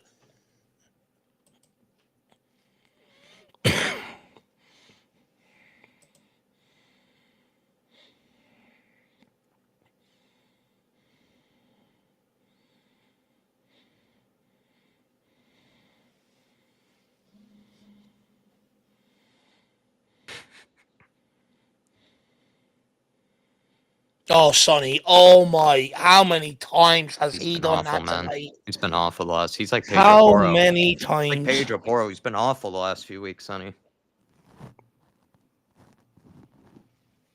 Mark saying, how can Johnson be our top scorer and our worst player at the same time? Palomarati, Ange cannot persist with Porro. Spence needs to play. You've got the overlap down the left, and you choose not to use it. Here we go. Bentancur. He's got Kulu and Sonny. Sonny not making any runs there whatsoever. Kulu. Johnson. Oh my God, please. Get him off. Oh, he's got to put that away, lad. Get the two of them off. Son didn't make a run. Get them both off. Son didn't make a run for Bentancur. And Johnson's just absolutely ballooned that. Get them both off. They don't care. They have given up. He has Madison there as well. Fucking shit. We're so bad, man. We're so bad. We're so bad. So bad. He has Matters there as well.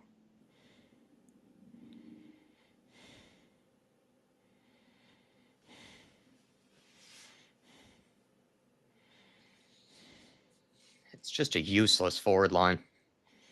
It's the whole team. They're all fucking useless. The midfield has been crap. You know, well, Zuma's been crap. The fullbacks have been fucking useless. It's not just the forward line. There's been so many bad performances all over. Even the ones that you do give praise to, they're average performances. Not even great. No, yeah, I'd agree. Look at this, all the space. We're going to slow it. He's giving you all that space to the left. Take him on. Go down the touchline. Oh, my Lord. He literally was showing you down the touchline. And he tried to cut back inside to pass backwards. Even that, he's got 4 options ahead of him in 4 positions. Fucking pass it. Johnson, it's so obvious to go down the touchline there. He's showing you the touchline. And you also have pace. That's a shocking pass from Radu.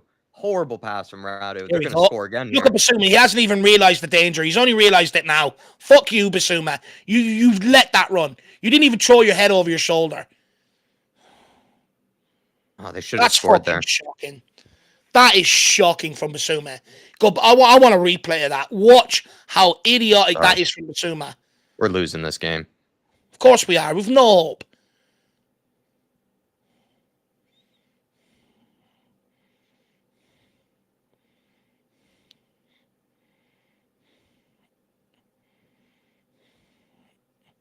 Look at Sonny. Why is Madison doing all the work there for him? Sonny is standing there, man. That body language alone is shocking. You have to take him off. You can't allow it. If your captain's showing that sort of body language, it's no wonder why it's filtering out through the rest of the team.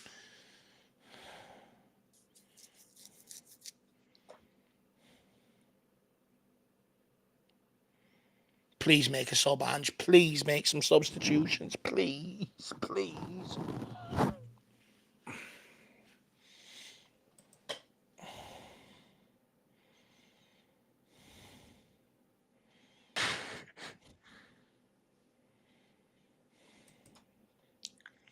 Sean, are we sure Radu was linked with Bayern?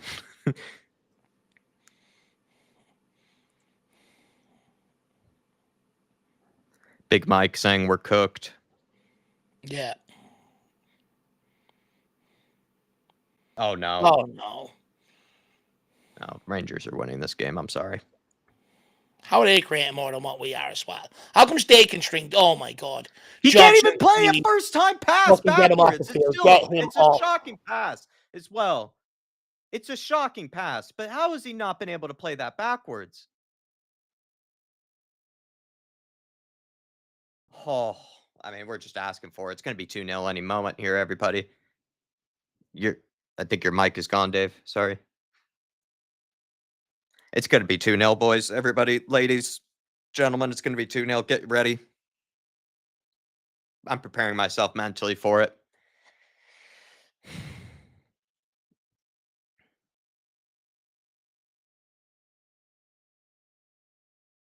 Shocking. Can you hear me now? Yeah, I can hear you now. I was going to say, this is where I do blame Postecoglou. How long is he going to keep Johnson and Son on the bench to keep losing that ball? Honestly, how long? Anytime it's gone into Son, he gives it away. Anytime it's gone into Johnson, he gives it away. How long is he going to keep letting this happen? Can't get up the pitch, and he keeps coming back one way because not one of them can hold up the fucking ball. And he is doing the classic standing with his fucking hands in his pockets. Make the substitution. You can't keep... What are you going to do? Wait till we go 2-0 down and then do it? It's too late.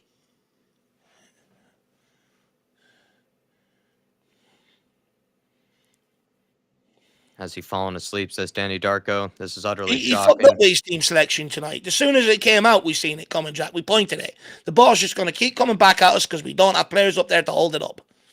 We don't have the quality either to break them down with that forward line. He fucked up with his starting lineup tonight. We can't even get out of our own half right now. Just put Fraser, pump the ball out for a throw-in, please. Let's get Solanke on. Dave, we can't even get out of our own half right now. That's because anytime we get it into the forward line, it's coming back. Why are we pumping it long, Pedro? Oh, fuck's sake, we got lucky there. Oh, we almost had it. Jeez, I thought it would have been a goal for us. Jeez, sketchy from the Rangers player. I mean, Dave, why are we even pumping it long there? No, I don't even have the answers anymore, Jack. To be honest, as soon as this game is done, please don't send in fan cams or anything. I can't listen to anything tonight. I just need to go off and cry.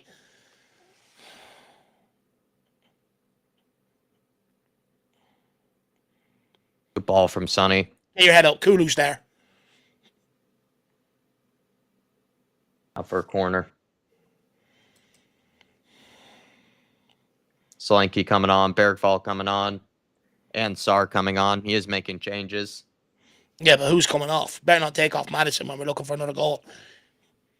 Get Madison again. I mean, Dave, I agree with you. It's been average performance, but he's actually been one of our better players, Madison, in this game. Who's Madison coming off? and Bentoncourt, for me, have been the better players. Basuma's got to come off. Well, Johnson has to come off. Fair play. I'd haul off Son as well, actually, to be quite frank. If that's the body language Johnson and Son have been bad as each other, really. Johnson's actually missed the chances, though, which is the... Bentoncourt's coming off. Why is Bentoncourt coming off? Not Basuma. Yeah, Basuma thank is. fuck for that. Okay. Come He's on, keeping Bergval. This Madison is on. your He's moment keeping tonight. Bergval on. And he's bringing Sarr on. Let's go, Poppy. Come on, Sarr. Let's go. Come on, Bergie and Sarr and Slanky. Let's have this. Show them other idiots that's come off how to do it.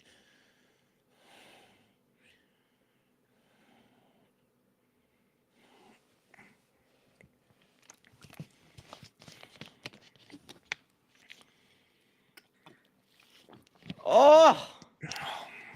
From earlier, Moondog saying, sorry, lads, I want Ange out now. He's been found out again. Look, you don't have to apologise, Moondog. You do not have to apologise, my man. This is dreadful. You know, you're more than entitled to your opinion without having to apologise, lad. If you don't believe in the manager, you don't believe in him. That's absolutely fair enough. I mean, it's getting harder and harder to do the longer way this has gone on. Like, you know, for me, I just think the team selection was wrong. You know, Son, Werner and Johnson, we've seen that before. It doesn't work. You got Son up front. When you don't have the quality out wide, you can't play Son up front. And then when you're looking for an out ball, we don't have it because not one of them can fucking hold the ball up. They all want to play the same way. It's just... It was just naive, the lineup from the front, for the front line. Even if you know, even if you don't want to play Solanke, you want to rest him, play Lanchier. I get that he let you down against Galatasaray, but what option have you got? Yeah.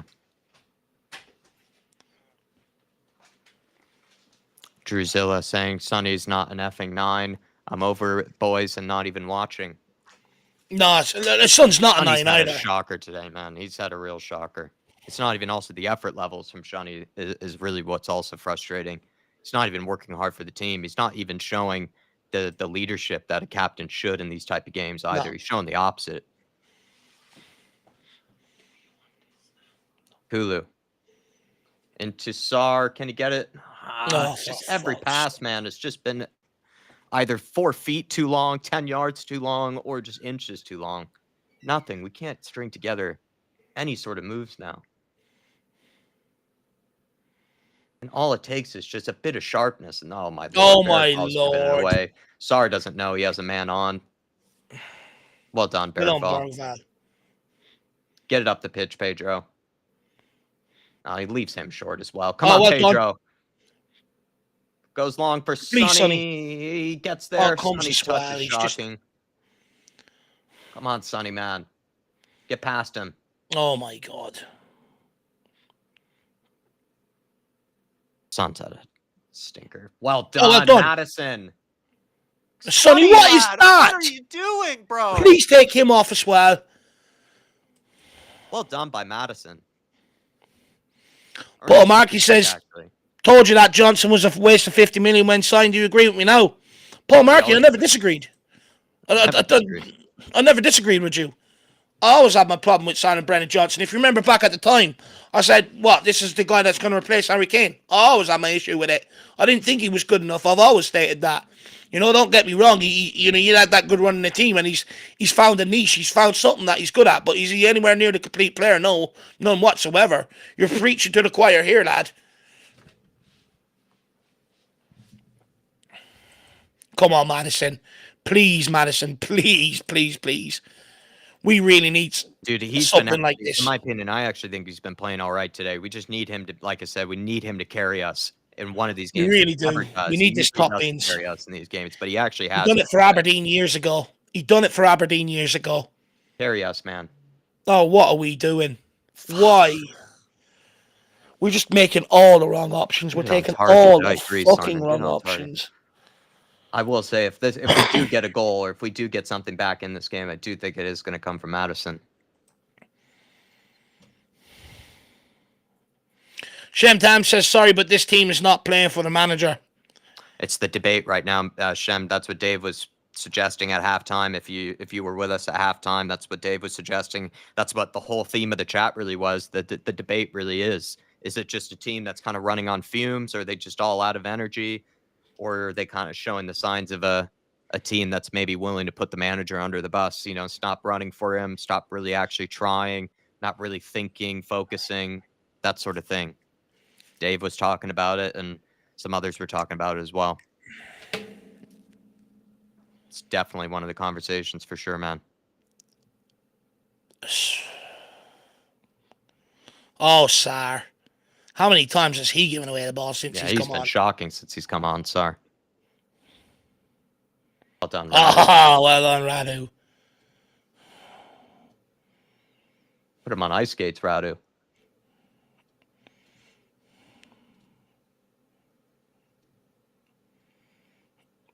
Pedro, play it to Bergvall. Pick your head up, Lucas. Udogi into Sonny. Nice ball, Sonny. Good ball.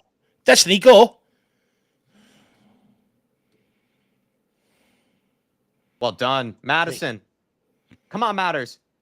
Yes, Matters. Pedro. Ah! Oh. It's just a little too heavy for Solanke, that cross from Madison. Kulu, good ball. Oh. Maybe not high enough from Kulu. Underhit it. He almost had Solanke there, Dave. I just think maybe he overhit it to Solanke. Madison. Oh. But it still ended up to Pedro Porro, and Pedro Porro got a good shot on. I don't even get excited when the ball goes near the box anymore because I just know we're going to make the wrong pass or the wrong decision. I just feel it every time now. I just don't even get excited anymore.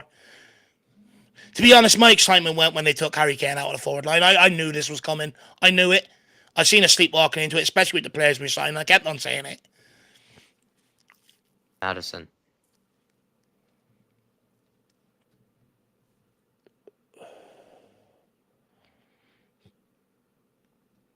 In behind for Solanke.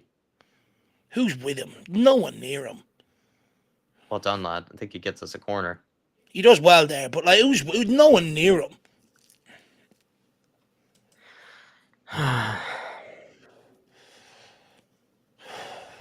Come on, 2 late goals. Please. Please, just 2 late goals. These are crap from set pieces. Teams have scored set corner kicks on them all season long.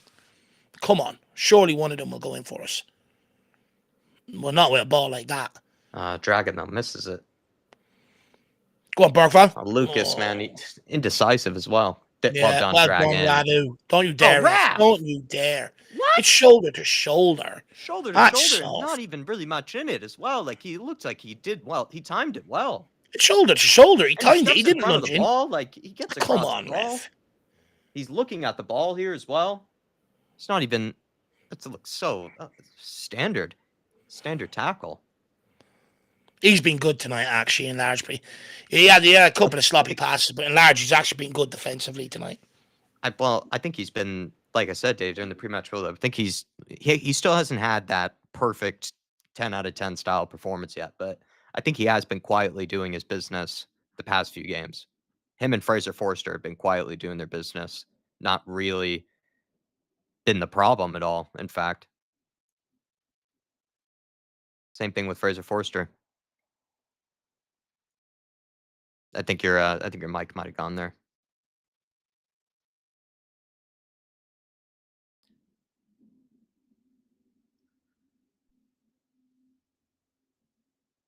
Oh, bad turnover though from Spurs. Pedro Porro tries to get a foot onto it. Does well there. Back? Yes, I'm back. Yep. Back. I am pulling this whole thing apart tomorrow. I'm going to nuke it all. Get a hammer.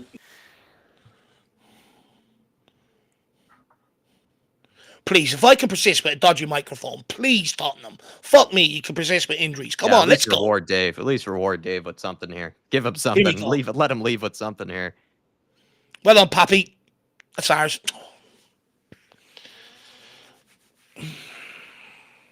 No excuses anymore, says Steve D. No. Rangers squad cost $49 million, and they had operating losses of $17 million this year. No, this is not even a good side. No. I think he's right. There's none. I think you're right, Steve. As much as you probably wish we disagreed with you, because I think we missed the old crack of having our back and forths. I think we've been agreeing too much with each other recently, Steve.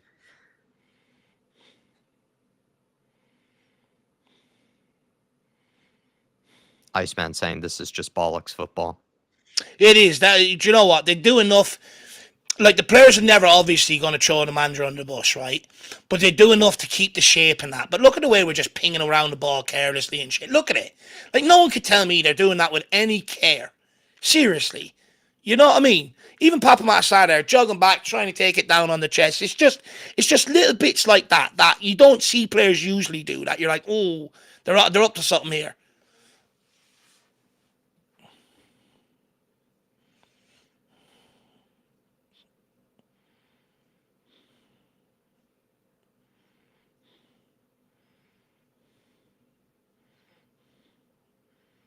Like, look, they're all standing there. You know what I mean? We're 1-0 down here. If they're playing for a manager, there's a bit of intent here about it.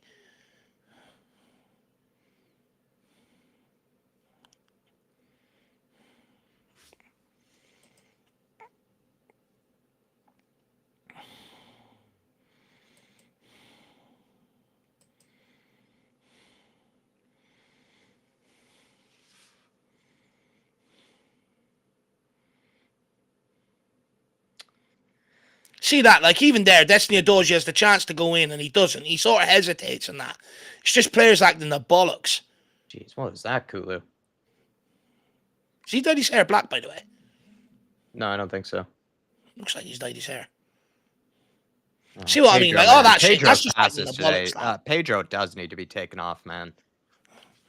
The thing is, Pedro Porro can do that with his eyes closed, Jack. You know what I mean? Look at Kulu, half-hearted there. Well done, Sar. See what I mean? Like, there's just no care with anything we're doing. Kulu, See, man. it's all half-hearted. There's no intensity behind it. Everyone's just sort of, like, even there, Kulu. How many times have we seen him explode by them players there? He's just half-assed.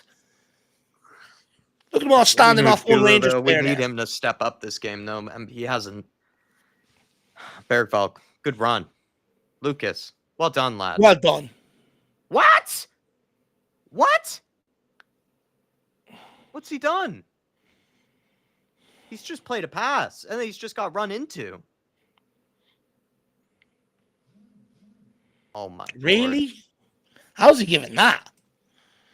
It's misjudgment by the referee. That's shocking.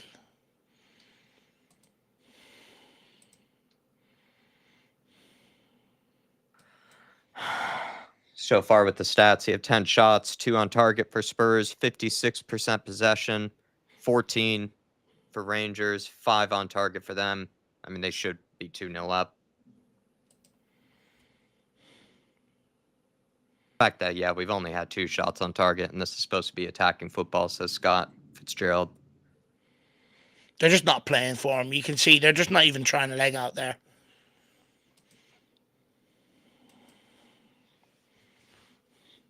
Like, everyone's just doing everything with such a lack of care, a lack of purpose, a lack of intensity.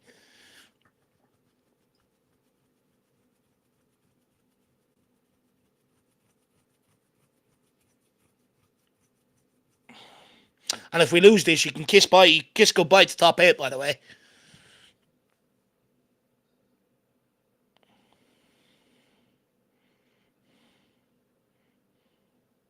Destiny.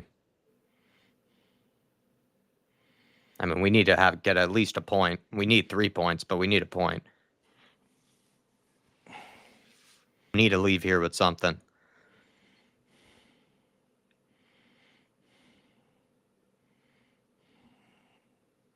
Iceman, good to have you with us, sir. Big up, Iceman.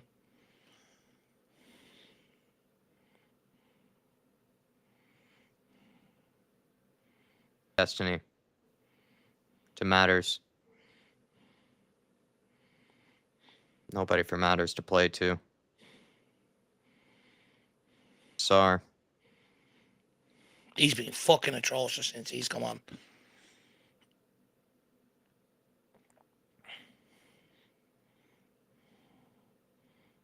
Madison, good turn there, lad.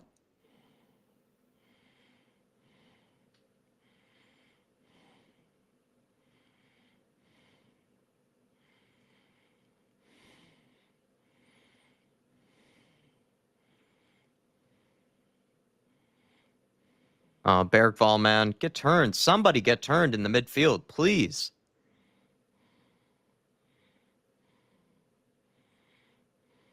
Kulu. Kulu plays Solanke. On the line to Solanke. Solanke's in. Please, you got to finish this. Sir! Back to Kulu. Kulu! Kulu, yes! Come on! Come on!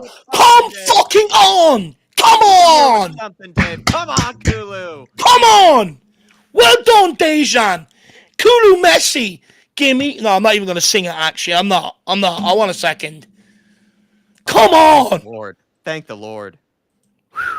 What a ball by Solanke. Getting Bit of quality. Going here with something. We're taking It's a great ball initially by Kulu to Solanke. Solanke does the pull it back. Sarr wins the penalty anyway, and then Kulu tucks it home. Yeah, it was Madison, Dave. Yeah, it gets absolutely clattered here, so I think it would have been a penalty. Madison, is it? Yeah, it was the right pass by Solanke. It was a good run from Solanke, and then falls onto Kulu. And Kulu, he likes wrong footing the goalkeeper. That's his style. That's his sort of finishing technique, it feels like. He likes sort of going the opposite of where you think he would go. Come on, let's go and bloody get a second here.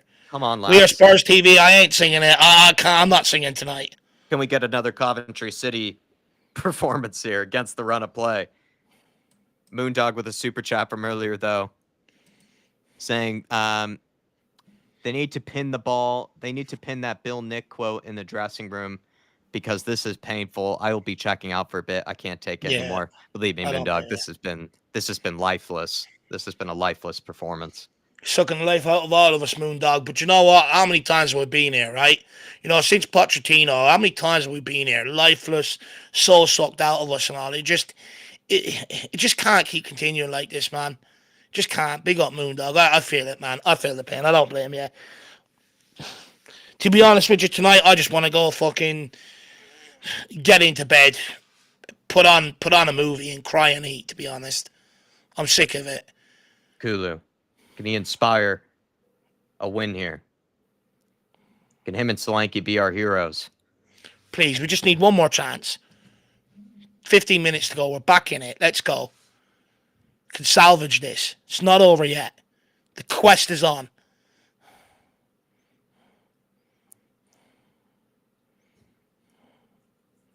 Solanke, or sorry, Dragishin.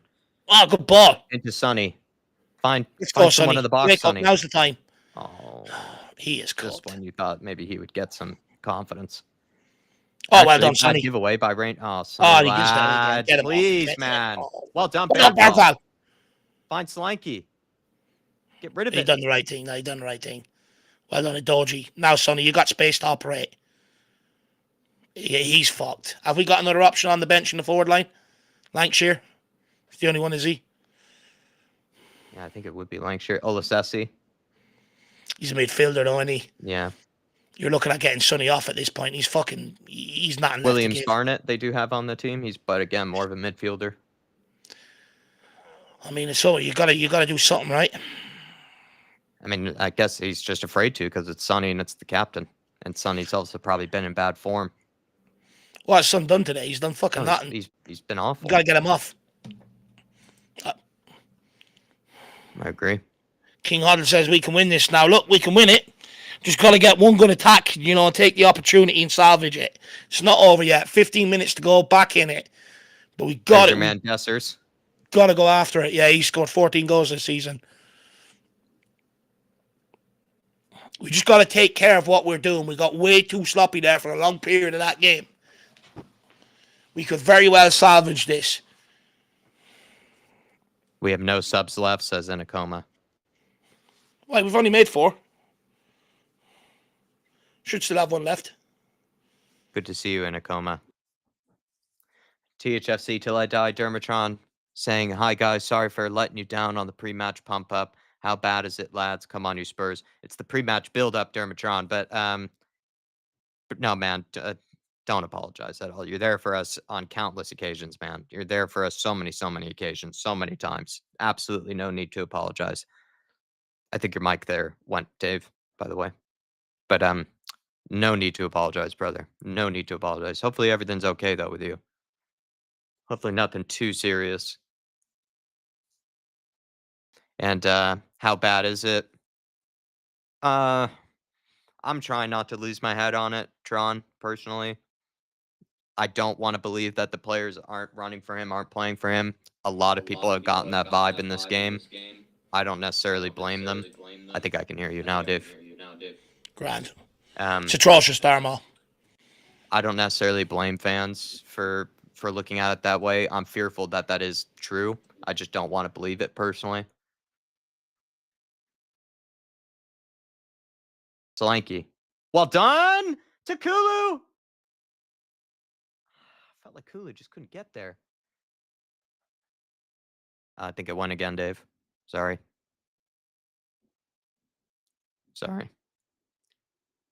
take Son off for anyone, says Stuart Davidson. Yeah, pretty much. I think that's what Dave was suggesting. I think he's just kind of done with him at this point.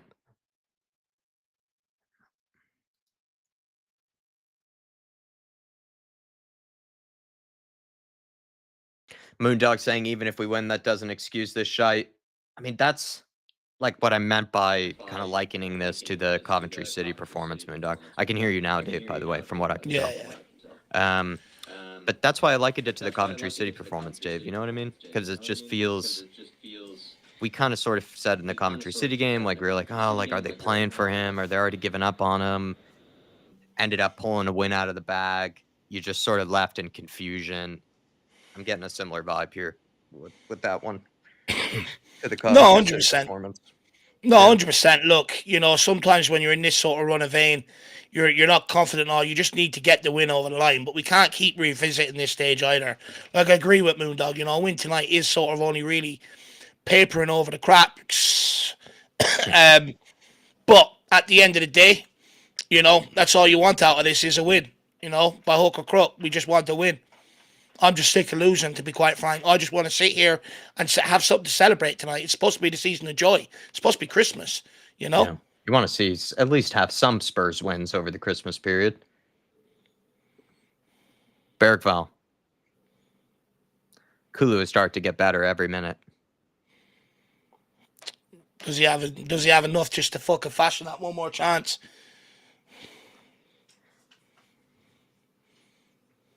Radu.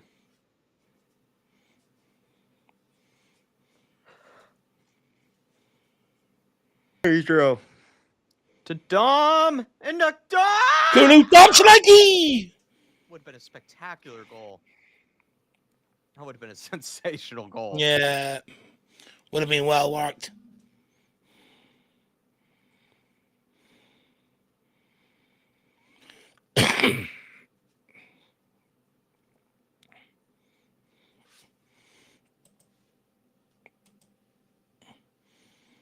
But yeah, Moondog, we're all with you, my man. We all share the pain. Do not worry about that.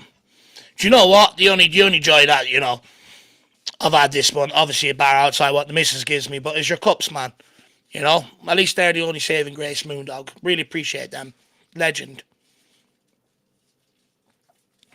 Bergval. Ref. Give me yellow. Gave our players yellows. And there's another yellow.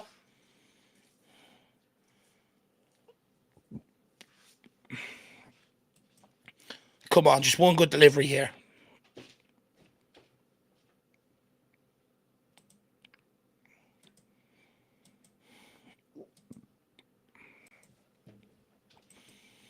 Come on, get ready on it.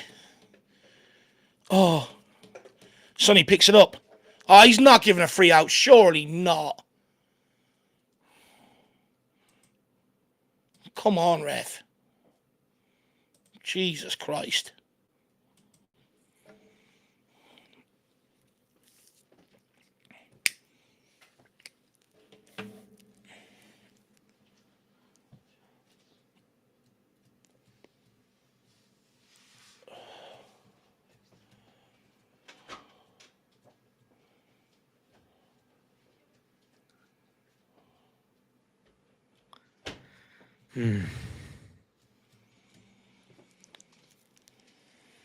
Face full of dragon skull. Yeah, that's got to be sore getting on the receiving end of that one. I actually really liked one of the comments that someone brought up that in the press conference, he actually looks so much younger than he does on the pitch. Because on the pitch, he looks like a man mountain. But when you actually saw him in the press conference, you know, he still kind of does have a bit of a, not even like he has a baby face. I think he looks as old as anyone would at like whatever age he is. But I did find that funny that someone said that you kind of did get that sense of like he's still a young kid. Oh no. Oh no, he's skinned them. He's skinned all of them. Oh, how's he missed? Well done, Fraser Forster. You let them know. Did Fraser save that? Fraser just saved that. He's just Fraser, Ben Davis, and Radu Dragishin are just pulling out worldies after worldy performances. That's shocking from Archie Gray and Pedro Porro. He's just skinned both of them. And Dragishin needs to do better to win that as well. Oh, that's even what worse. A save from Fraser. Huge save. Come on, we got to punish them for that. Go up the other end now. Forster saves us. Absolutely saves us. That was it right there. I mean, they should have been 2-0 up, in my opinion, before we even got our equalizer.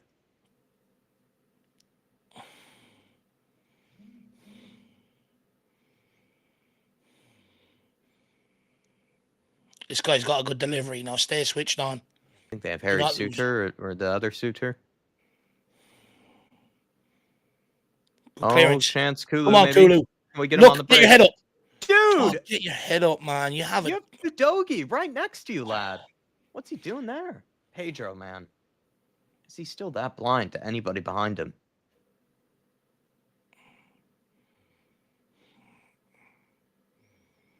Oh, I felt like there was a break there. Oh, no, that's it. He's off, is he? Oh. He's off. Yeah, he's off. Way off, yeah. I felt like we had a break there. He's way off.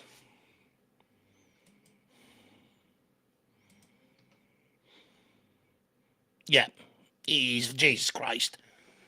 I could lie down in that gap. He's way off. Come on, let's go up the other end now. Wakey, wakey, Tottenham. Salvage this. Let's get the win. Oh, Radu. No, Radu. Oh, well done. Oh, Bergvall, lad. No. Please, that's a simple 10-yard pass. Well done, Dragon. He could go here. He could go here. He's already booked, isn't he, Bergvall? Yep. Is the referee going to let him away with it? He is. Fucking hell, he's lucky. He is lucky, Bergvall. Yeah, he looked like he had a face where he looked like he knew it, too. He looked like he might have been in trouble by his face. Skunk Word says, did he say a panic setting in now? You're absolutely spot on, lad.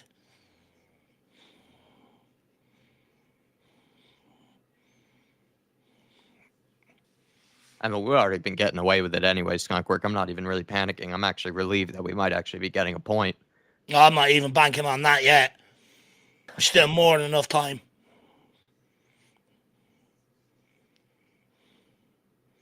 Tavernier's got a good delivery. In Glasgow.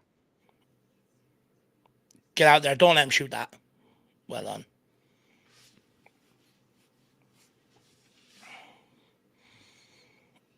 Fucking hell, Sonny.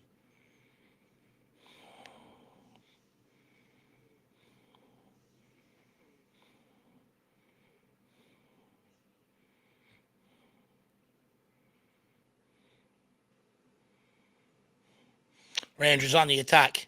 Look to cross one in. Good defending by Kulu. Sarr picks it up. Good ball. Trace hoists it out to Kulu. He does. Well done. Can he get his head up?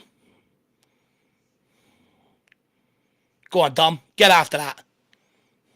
Right, let's go. Let's get the ball down. Let's get men forward. Let's go. Ref, come on. Pedro Porro, play on. Into Madison. Madison, great ball back to Porro. Get your head up. Get Solanke in there. One time, Pedro Porro needed to play one of those balls in behind, and he couldn't that time. All the other times, he was doing it completely unnecessarily. Yeah. Mark saying we got worse after scoring. I didn't think that was possible. I know, yeah. You think it sort of shifts momentum. No, not us. Bergvall. Good switch of play here out to Sonny.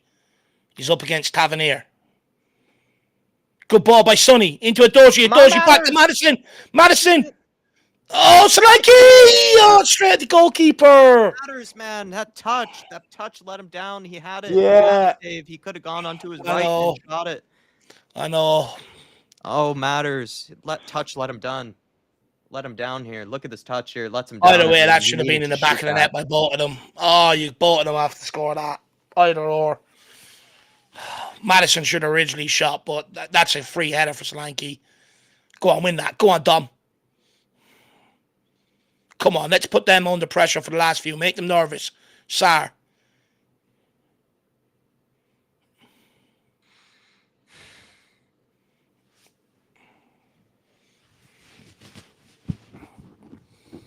Destiny Adoji. Can we grab a winner against the run of play here? 3 minutes of out of time. Not very much. Gray out to Kulu. Lay it off, Kulu. It's just taking a whole piece out of Kulu. He's kicked the ball away as well. Booked the little rat. Oh, why are we taking it quickly? Why are we Out taking it? Porro. Just tell him to get it out. One touch. Get it in. Oh, my Pedro, man. You've been shocking today. Straight into keeper's hands. He's been shocking, Pedro. Another sleepwalking ball from Pedro. Yeah, that's exactly right.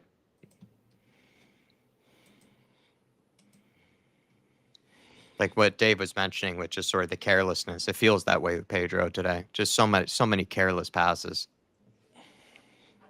Oh, Lord. What the fuck happened there? Yeah, how are we in the other end?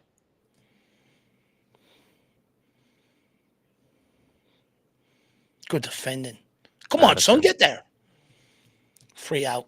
Well done, Madison. Bloody brilliant.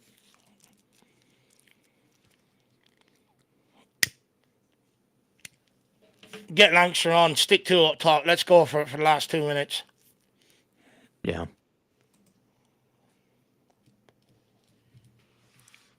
Porro's trying to tank his price. Can someone get on with the ball? One last attack. Can we just put one good move together here? Come on, Sar. Get it forward, lad. People got to move, though. No one's moving. It's so static. Come on. Let's go.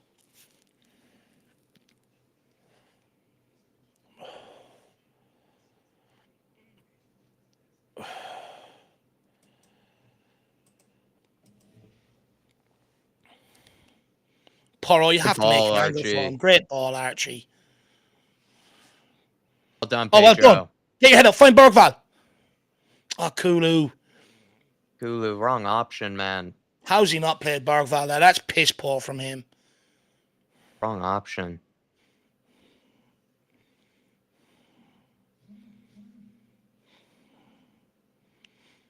Oh, Scott Fitzgerald absolutely is a draw. Is a good result considering how we played. I'll take it. I'll take it, but we deserve to lose this game. We have don't get me wrong.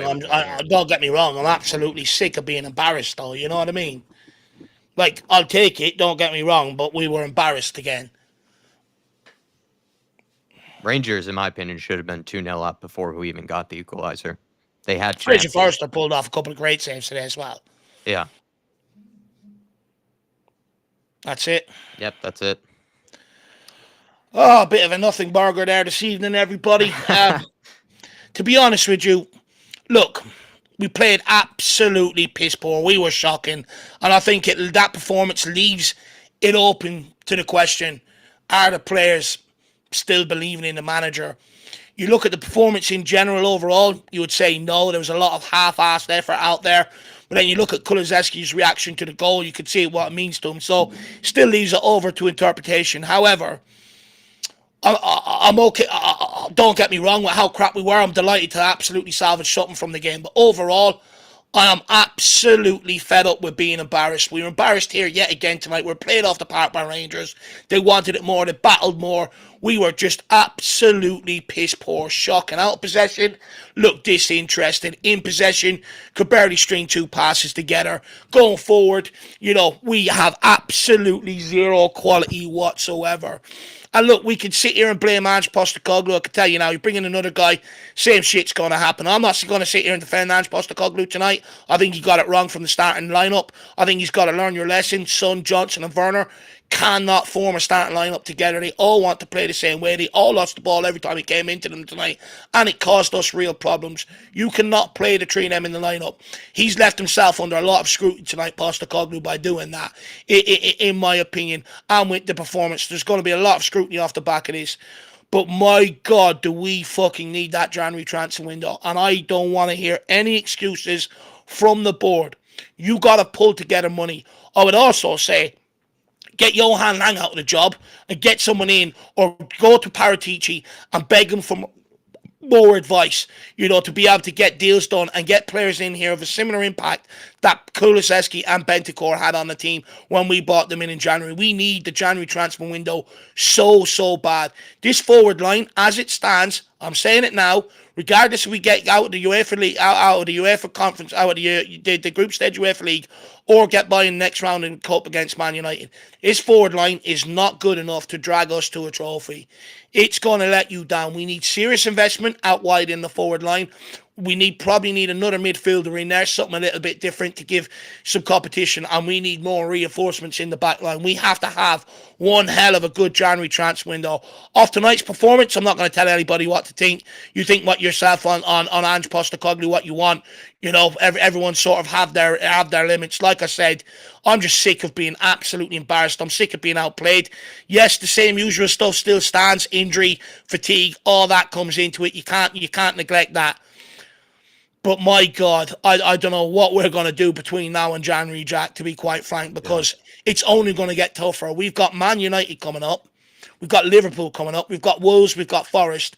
And I think Arsenal straight after the January break. So we got to get active in that January transfer window very, very quickly, whether it's for Postecoglou or the new guy coming in. We need reinforcements. But that tonight leaves serious question marks on absolutely everybody at the football club. Quite frank, Rangers aren't a great team. They're not in great form in Scotland either. Teams in Scotland have beaten them. We gone out there and we've been outplayed by them. If we're lucky, it wasn't Celtic tonight. If that was Celtic, we would have been absolutely hockeyed off that pitch. We would have been played around. We were lucky tonight. Make no mistake about it. Fraser Forrest to pull off a couple of good saves. Again, another couple of offsides, couple of balls that went across that maybe on another night would have went in. But outside of the goal we scored, maybe the Solanke header, again, going at it late, trying to save the game, nowhere near good enough. Where was that? Where was the creativity and the chances created for the rest of that game? It was absolutely shocking. And I think it's getting to a point where, quite frank, Postecoglou does not trust the players. He does not trust them. He's probably lost all faith in the squad. And I think the squad is starting to lose all faith in him. And I think it's only going to end one way. We're just so awful to watch. This was another one of those games where it was a chore to have to go through the whole 90 minutes to watch this team. For me, I don't really. I can see a lot of the evidence for why maybe people are starting to lean towards they're just not playing for him anymore. Even the question that Sean Maddox brought up earlier, Dave, like, can they really be this consistently terrible if they aren't playing for the manager? They have to not be playing for the manager if they're just putting in this many dead performances in a row. It just feels like this team is just so devoid of any bit of quality at all. Like the one confidence is gone too. Confidence is drained out of them. You can see it. Confidence is drained from these players. I just don't think we have any quality in the ranks at all in this team. You look at when Kulusevski and Solanke come on, the levels were lifted by a huge margin, but it still doesn't even feel like it's even close to good enough for us to actually be in any way a serious team or a serious outfit. The forward line for me is just the biggest issue. I just find Werner to be useless, and he's just more of like a clown of a type of a player where he's just kind of there to entertain you with either making you cry or making you very surprised. Like, he'll surprise you with something here and there, but for the most part, he's just going to let you down. In the first 20, 25 minutes, you actually were getting a lot of service into him, and there were so many good chances for him to make something happen, but he just continues to give it away and just as a walking mistake, really. And then you look at the forward line with Sonny, who is probably about as bad as everybody else really in the team today. He just couldn't be able to do anything. And then I look at Johnson, who's just the most anonymous player in any game that we've been playing. The forward line for me just has no quality whatsoever. And it's starting to look like defensively, especially in maybe the fullback areas, that we're really starting to suffer. It looks like Pedro Porro and Destiny Udogie are kind of spent. They've just been way too overplayed, and they're looking like they just are needing a break or not even really able to just sustain, any sort of decent performance or any decent level. Pedro Porro just looks like he's getting worse every passing minute. I don't want to believe that the players have given up on Ange personally. That would be really hard to have to. Oh, I think I'm hearing the echo, so I'm just going to fix that quickly. I don't want to have to believe that the players have given up on Ange, but I mean, it's hard again to have to continue to defend what's happening, and 1 win and 8, I think, is what it is. I mean, it's becoming difficult. I guess it all just builds up to the Southampton game, doesn't it? The thing is, it's it builds up relegation to the form, Jack. Southampton game. 1 win in 8, it's relegation form. It doesn't matter what competitions in it. It's not sustainable. It's not good enough. Something has to change. Now, whether that's the players that are going to pull themselves into a dressing room, speak some home truths to each other, fucking shake the core of each other, which is very unlikely going to happen, or Postecoglou's going to get sacked, which probably will happen. I think that's what's going to happen now. I think he's probably starting to lead them to a point where it's getting to no choice. But make me no mistakes about it. It ain't going to fix Tottenham's problems on the pitch whatsoever either. The reason why I'm very hesitant to chase managers out of this football club is because I think you're giving Levy exactly what he wants. You're giving him the cheap option. You're allowing him to take the cheap option out by going, that's grand, I'll sack another manager. I'll pay that, 10 million? No problem, grand. Because it's dearer for him to actually back the manager and fix his mistakes in the transfer window. Have to go and spend 30, 40 million a pop on a player. It's much dearer for the club to do that. That's why I'm very hesitant to keep blaming the managers, throw them out of this football club. But at the end of the day, when you're 1 win in 8, that's not sustainable either. And it does look like that the inevitable is going to happen. That, Tottenham are probably set for another managerial change. Because you see the protests, they're ramping up. The results aren't picking up, which means, the protests are going to generate more and more fans behind it when results aren't going well. And, the noise is going to go on Daniel Levy. And what's he going to do? He's going to sack the manager. He's going to take the cheaper option out. Now, look, even if he does sack the manager, I still think fans need to also say, look, you've got to spend, whoever is in charge in January, you've got to spend the money on this squad. I said it last week, we're in a precarious position. We were inside top 8 in our control. Now we're outside that, and we've made our job harder. We've got Hoffenheim away on the 22nd with a home game against Spurs. Even if you win 2 of them, it still might not be enough to get inside top 8. You've got Carabao Cup against Man United, and where we are in the league, I think we're 10th or 11th in the league as well. We're in a very precarious position.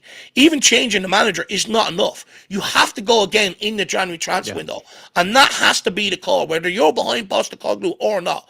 Quite frankly, at this point, I do not care. I'm just sick of being in this position, 4 or 5 times since Pochettino over the same amount of years, where you get a good start in the first season, you get something to get behind, you question the summer transfer, and you're like, I'm not quite so sure, and then you go into the second season, and it absolutely falls apart.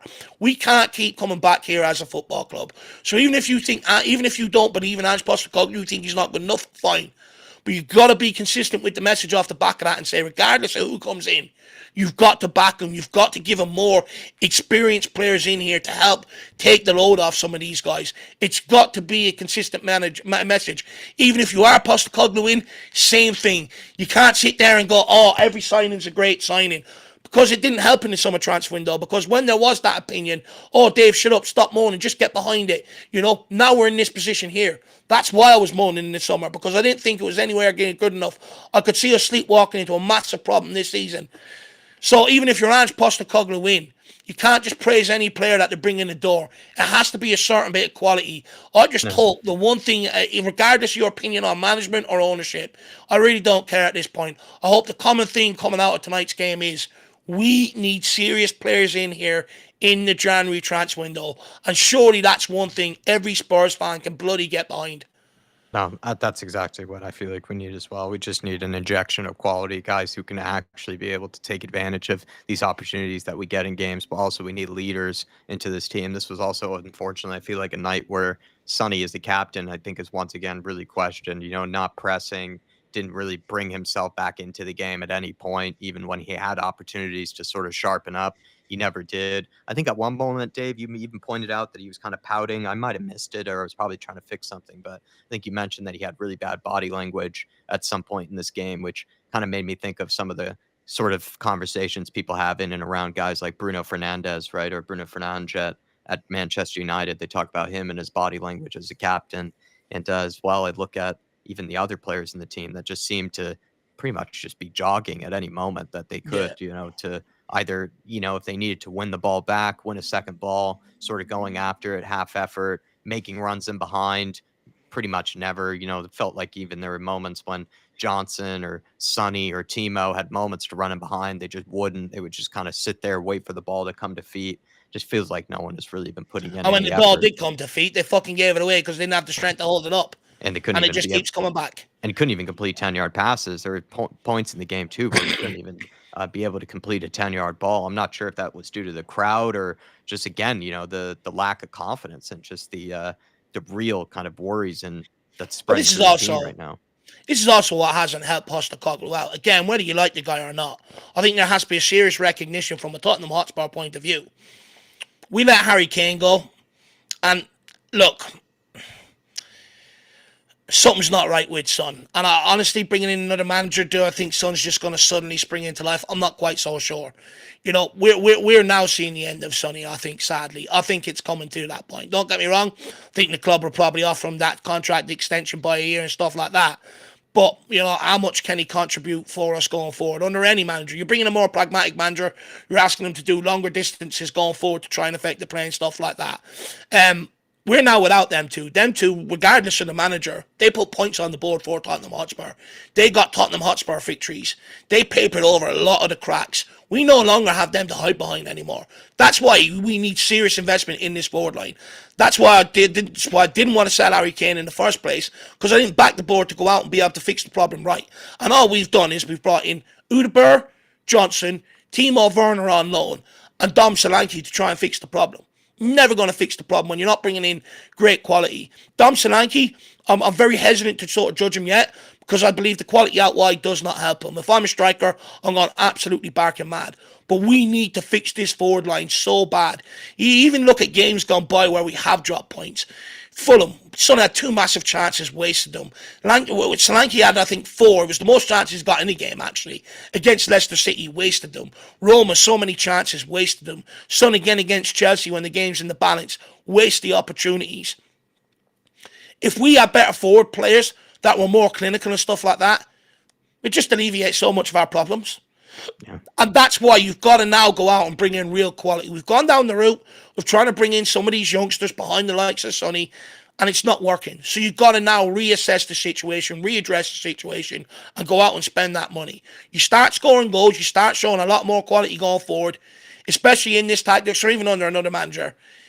You know, it'll alleviate half of our problems. The forward line is so devoid of quality. I mean, Jack, it gets to the point when the ball gets into the forward line, I don't get excited. When you go, oh, Werner, I sit there and like, oh yeah, fucking great. He's going to give the ball. I'm just going to wait for him to give the ball away. You know what I mean? It's going to happen. When the commentator goes, oh, ball's gone into Johnson, I don't get excited. I'm like, well, that's just going to come backwards. And then when the ball goes into Son up front, I'm like, well, that doesn't excite me either, because he doesn't have the strength to hold off 2 6'4" guys. You know, the ball's coming backwards. I have no excitement watching Tottenham play going forward anymore. You know, and that, you know, one thing in my lifetime watching Tottenham, even when we were shit, Jack, even when we were fucking crap, we gave teams a good run for their money and we scored goals. We've got one of the most attacking managers we've ever had at the football club, and we cannot attack properly or score goals. And if people think he's your problem for that attack, think again, because it's only going to come to highlight when the new manager comes in anyway. But I think people have to really step up and recognise we need serious investment to be able to score enough goals to keep us in the Premier League even. Leighton Evelyn saying, bang average squad. Big up to you, Leighton Evelyn. Good to see you with us. Kilkenny Spurs saying, big time, Dave. Even if Levy takes the easy way out and sacks Ange, it won't fix the problems at Spurs. We've never had the squad depth to compete like other teams do.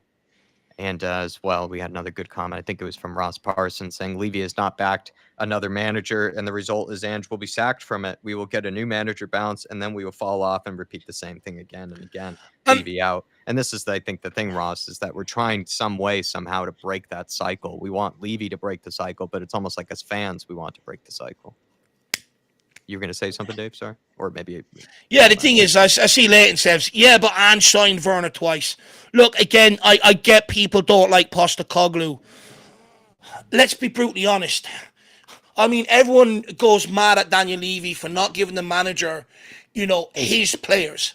It's not Postecoglou signing the players. That's just something attributed to him because people do not like him and want him out of the job. Let's cut the shit and let's be fucking real here. Johan Lang is the one bringing in the players, working off the directive of other people around him. Postecoglou is the last one to have a say. Yes, he's come out and said in the press conference he backs it. What do you want him to say? What Conte did and get himself sacked anyway? It's unproductive. Let's just be brutally honest and stop playing silly buggers. First season, when we had Paratici and Gabonini under Postecoglou, we signed Vicario, Van de Ven, Madison, players like that to come in and impact the first team. When Gabonini left and there was no longer anyone working off Paratici's directive in the club that had that relationship with Paratici, we turned to Rob McKenzie and Johan Lang. Last January, we had a massive injury crisis and we needed help in the transfer window. They brought in Werner and Dragusin. This summer, we also needed to kick on and bring in more experienced players. They brought in Solanke. Now, when you've got a guy that comes here and has told the media and even the fan base, stop talking about top four, it's loser mentality. The only conversations we're going to have around here is trophies. You cannot seriously sit there with a straight face and tell me this guy said, bring me in a load of teenagers, not even young players, teenagers, and I'll go and win you the league. And this is the problem. You keep attaching everything to the manager. You're never, ever going to get fucking change at this football club.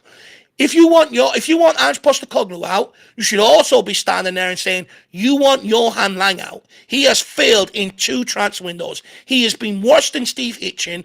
So if you're going to be consistent and we really want to stop playing silly buggers and attributing everything to get him out, we really want change, let's start putting the blame where it needs to go. Johan Lang on that. Johan Lang. Let's be brutally honest. I'm sick of it. Oh, Postecoglou signed all these players. Yeah, if you hate him. But in the same breath, you're going to tell me Levy never backs a manager, never gives them the players they want. So it can't be both. I'm sorry. Let's just cut the silly buggers. Postecoglou is a head coach. That's what they are at Tottenham. Pochettino moaned about it when the situation changed. He first signed on as a manager, then they changed it to head coach, and he moaned about it. He said, my role's only a head coach. I don't have say in transfers, this, that, and the other. And it's been the same pattern since for everybody we've signed. Stop attributing what the club get wrong to the manager. It serves no purpose.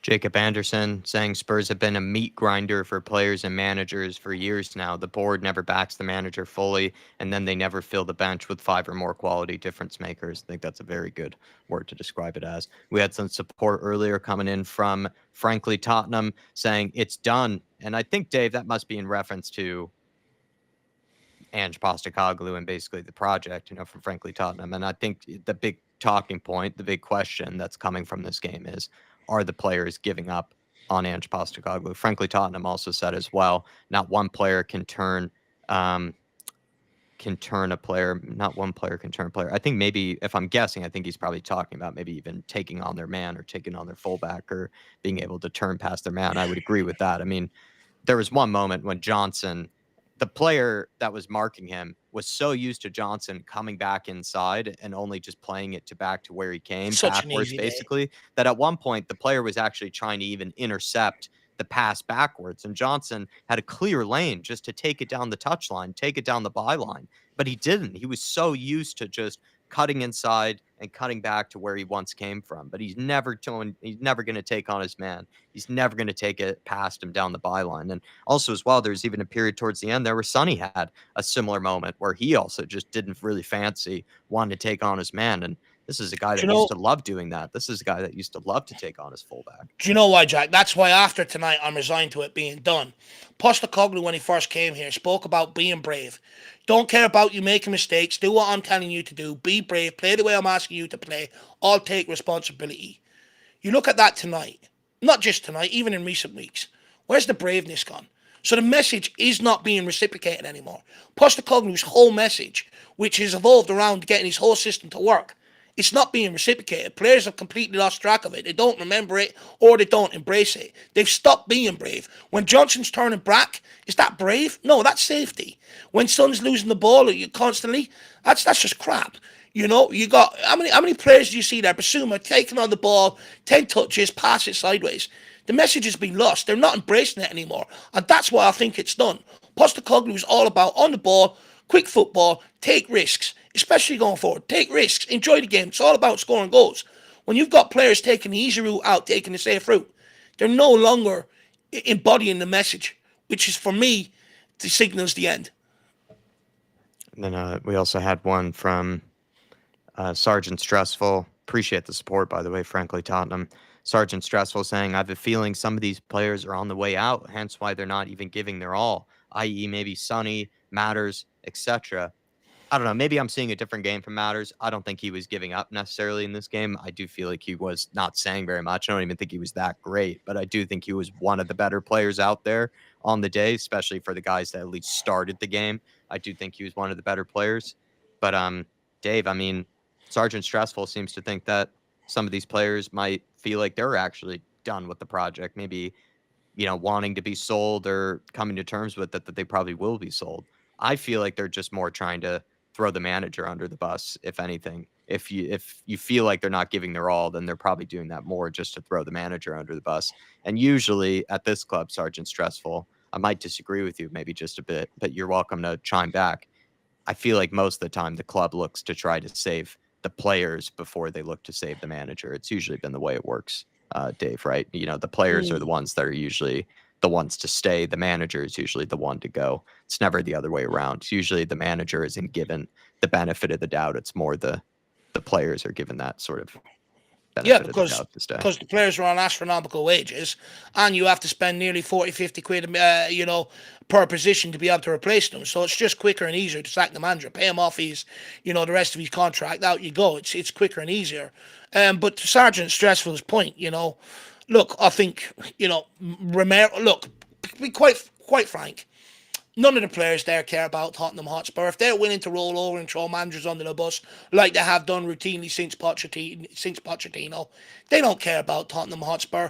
All they care about is the incentives that we give them to come and join us. That's all they care about. They could not care about the club whatsoever. So they're happy to throw the managers under the bus. It's absolutely disgraceful. But then when you look at it, that's why I don't believe any of the words when they come out and say, "Oh, I love this club. I'm sorry. I want to make it right to you guys. You mean so much to me." I don't believe it because their actions on the pitch. You look at Romero. Many people are happy clapping Romero going, "Well done, Romero. You're saying exactly the way us fans want. You want what we want." No, he fucking doesn't. He sees the shit show unfolding in front of him. He wants out. That's why he made them comments about Levy. The last person who done it publicly was Danny Rose. Look where he ended up. And it's going to be the exact same for Romero. He's engineering a move out of this shit show. He's done with it. That's what he's doing there. Sonny, he's got a couple of years left. The pressure on him from his nation to get out of Tottenham Hotspur. It's been there for years. To get out of Tottenham Hotspur, go and win something that his career deserves. How committed is he? He's going to be like Harry Kane eventually, where he's going to get fed up with the turnover managers, the false storms, the false promises. They all want out. They all want out of Tottenham Hotspur. When you come here and you perform well, the idea is you come to Tottenham, you show off your talent, and you hope that Real Madrid, it used to be like your Man United, your Barcelona's, teams like that pick you up. It's a stepping stone at Tottenham Hotspur. They don't care about being here. But that's why I keep saying, we got to start protecting the winners that come to this football club. If you get a guy that's in first-in-class management, like we've had in previous years, protect them. If you've got a guy like Harry Kane who scored, the club's record top goal scorer, rather than just roll over and go, "Thank you, Harry," off you go, protect them. The man he stays. Put pressure on the board to keep these players. Even though Romero's made them comments, he's not going out of Tottenham to go to a worse football club. He's going out of Tottenham to enhance his career. Get the club to make sure he signs that new contract, put pressure on them to get them to stay here. And by doing that, eventually you got enough people inside the football club where, they drag everybody else along with them. But we are way too happy to roll over and let these people leave this football club.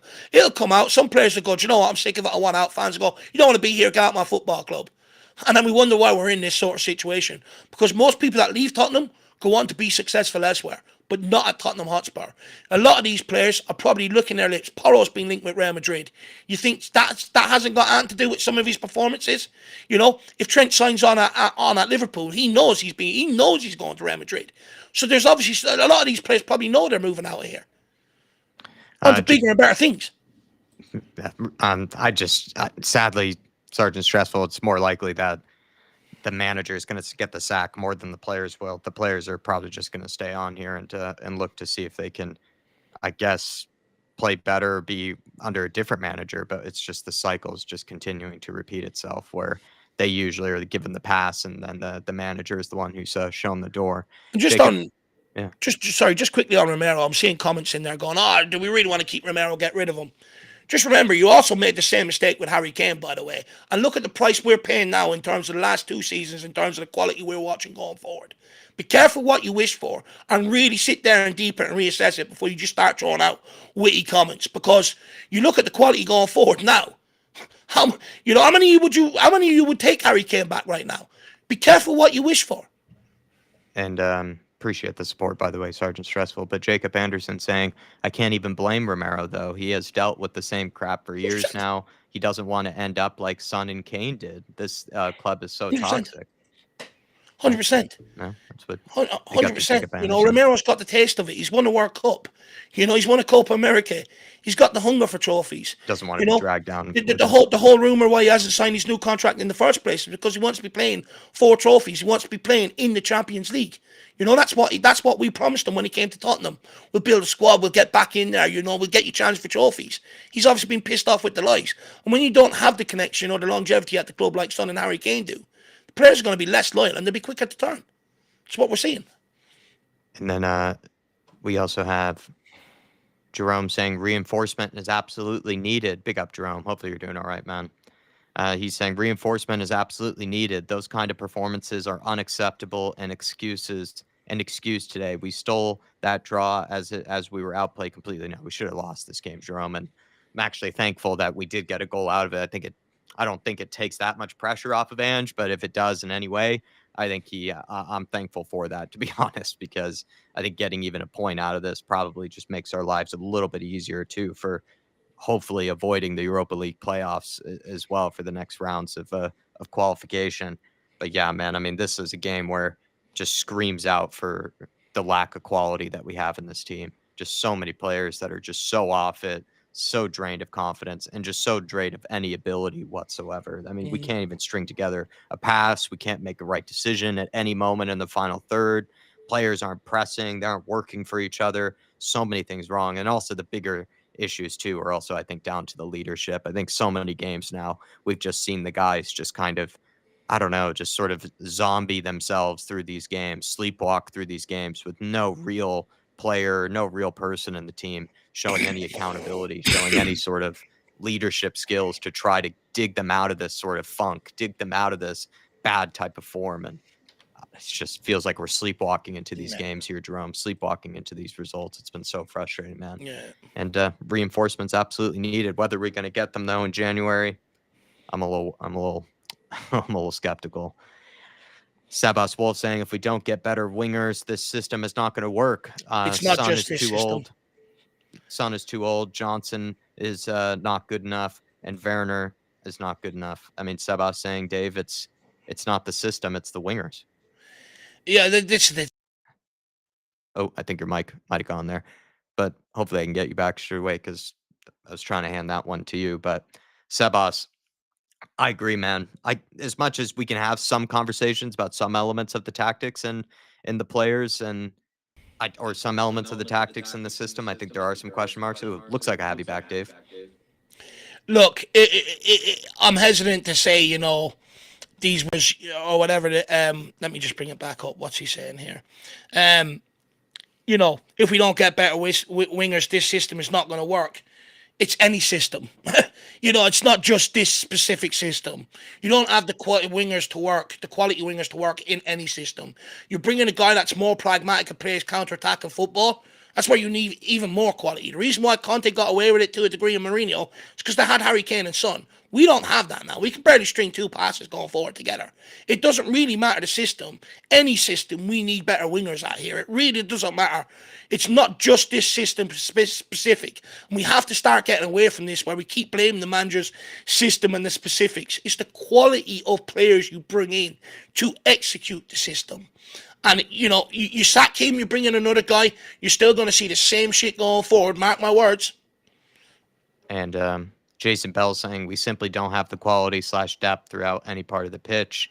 Eugene saying, what happened to Porro? Always crap defensively, but now can't even help in possession. Yeah, that's the thing. Like today, he had an absolute stinker today. He's just constantly giving the ball. It felt like he was giving the ball away nearly as much as Timo Werner was in that game. That's how poor it was. But Dave, I mean,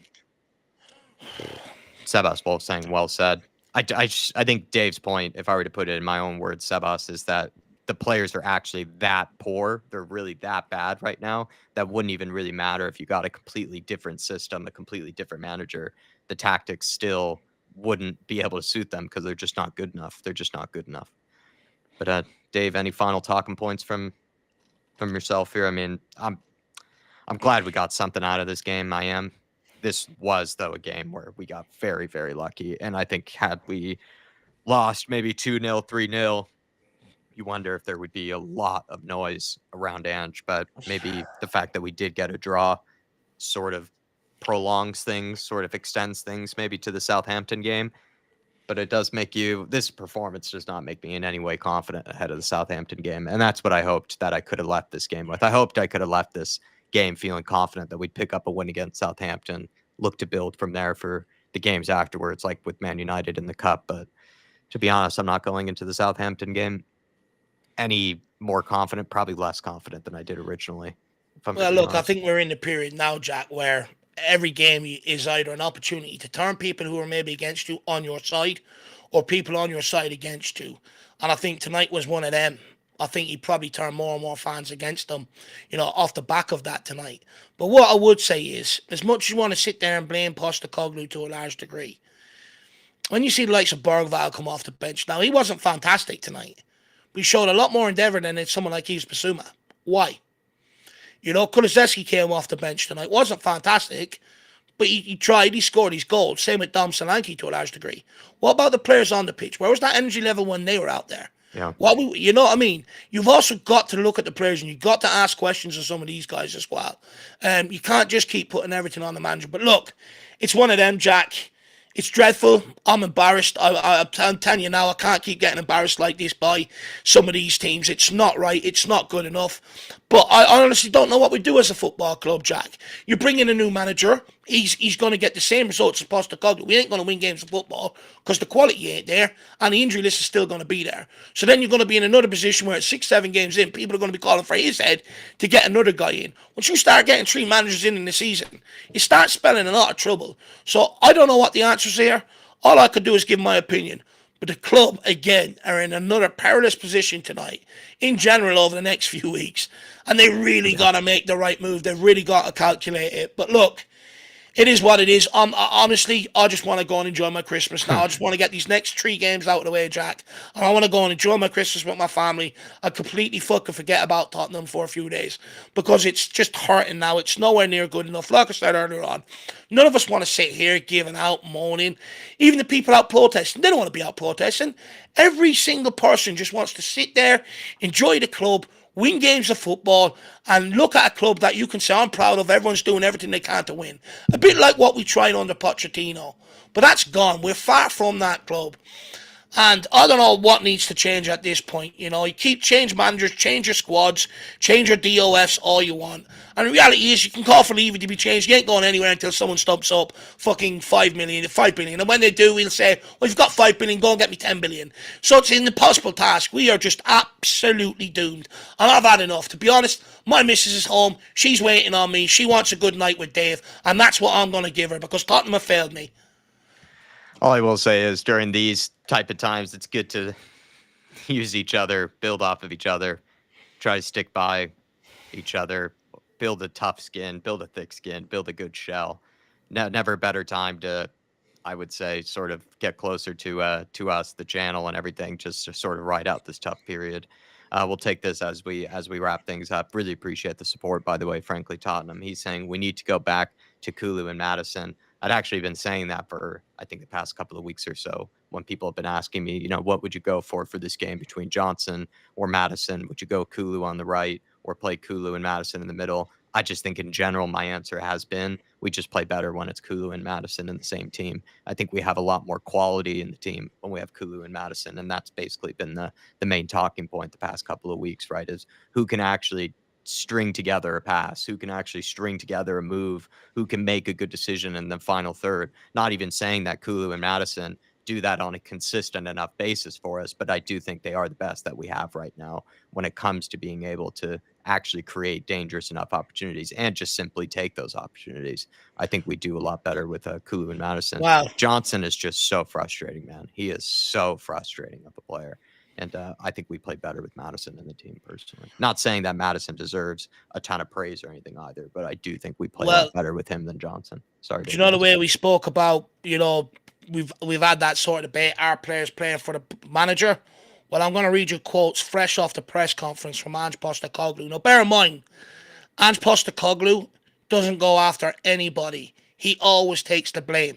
And this is why I think this is coming to an end unless he gets reaction from them. But he had some strong words on Timo Werner tonight. In the moment we're in now, I need everyone to be to be at least going out there and giving their best they can. What he produced wasn't acceptable. When I'm asking the younger players to do massive jobs, I expect more from the senior players like him.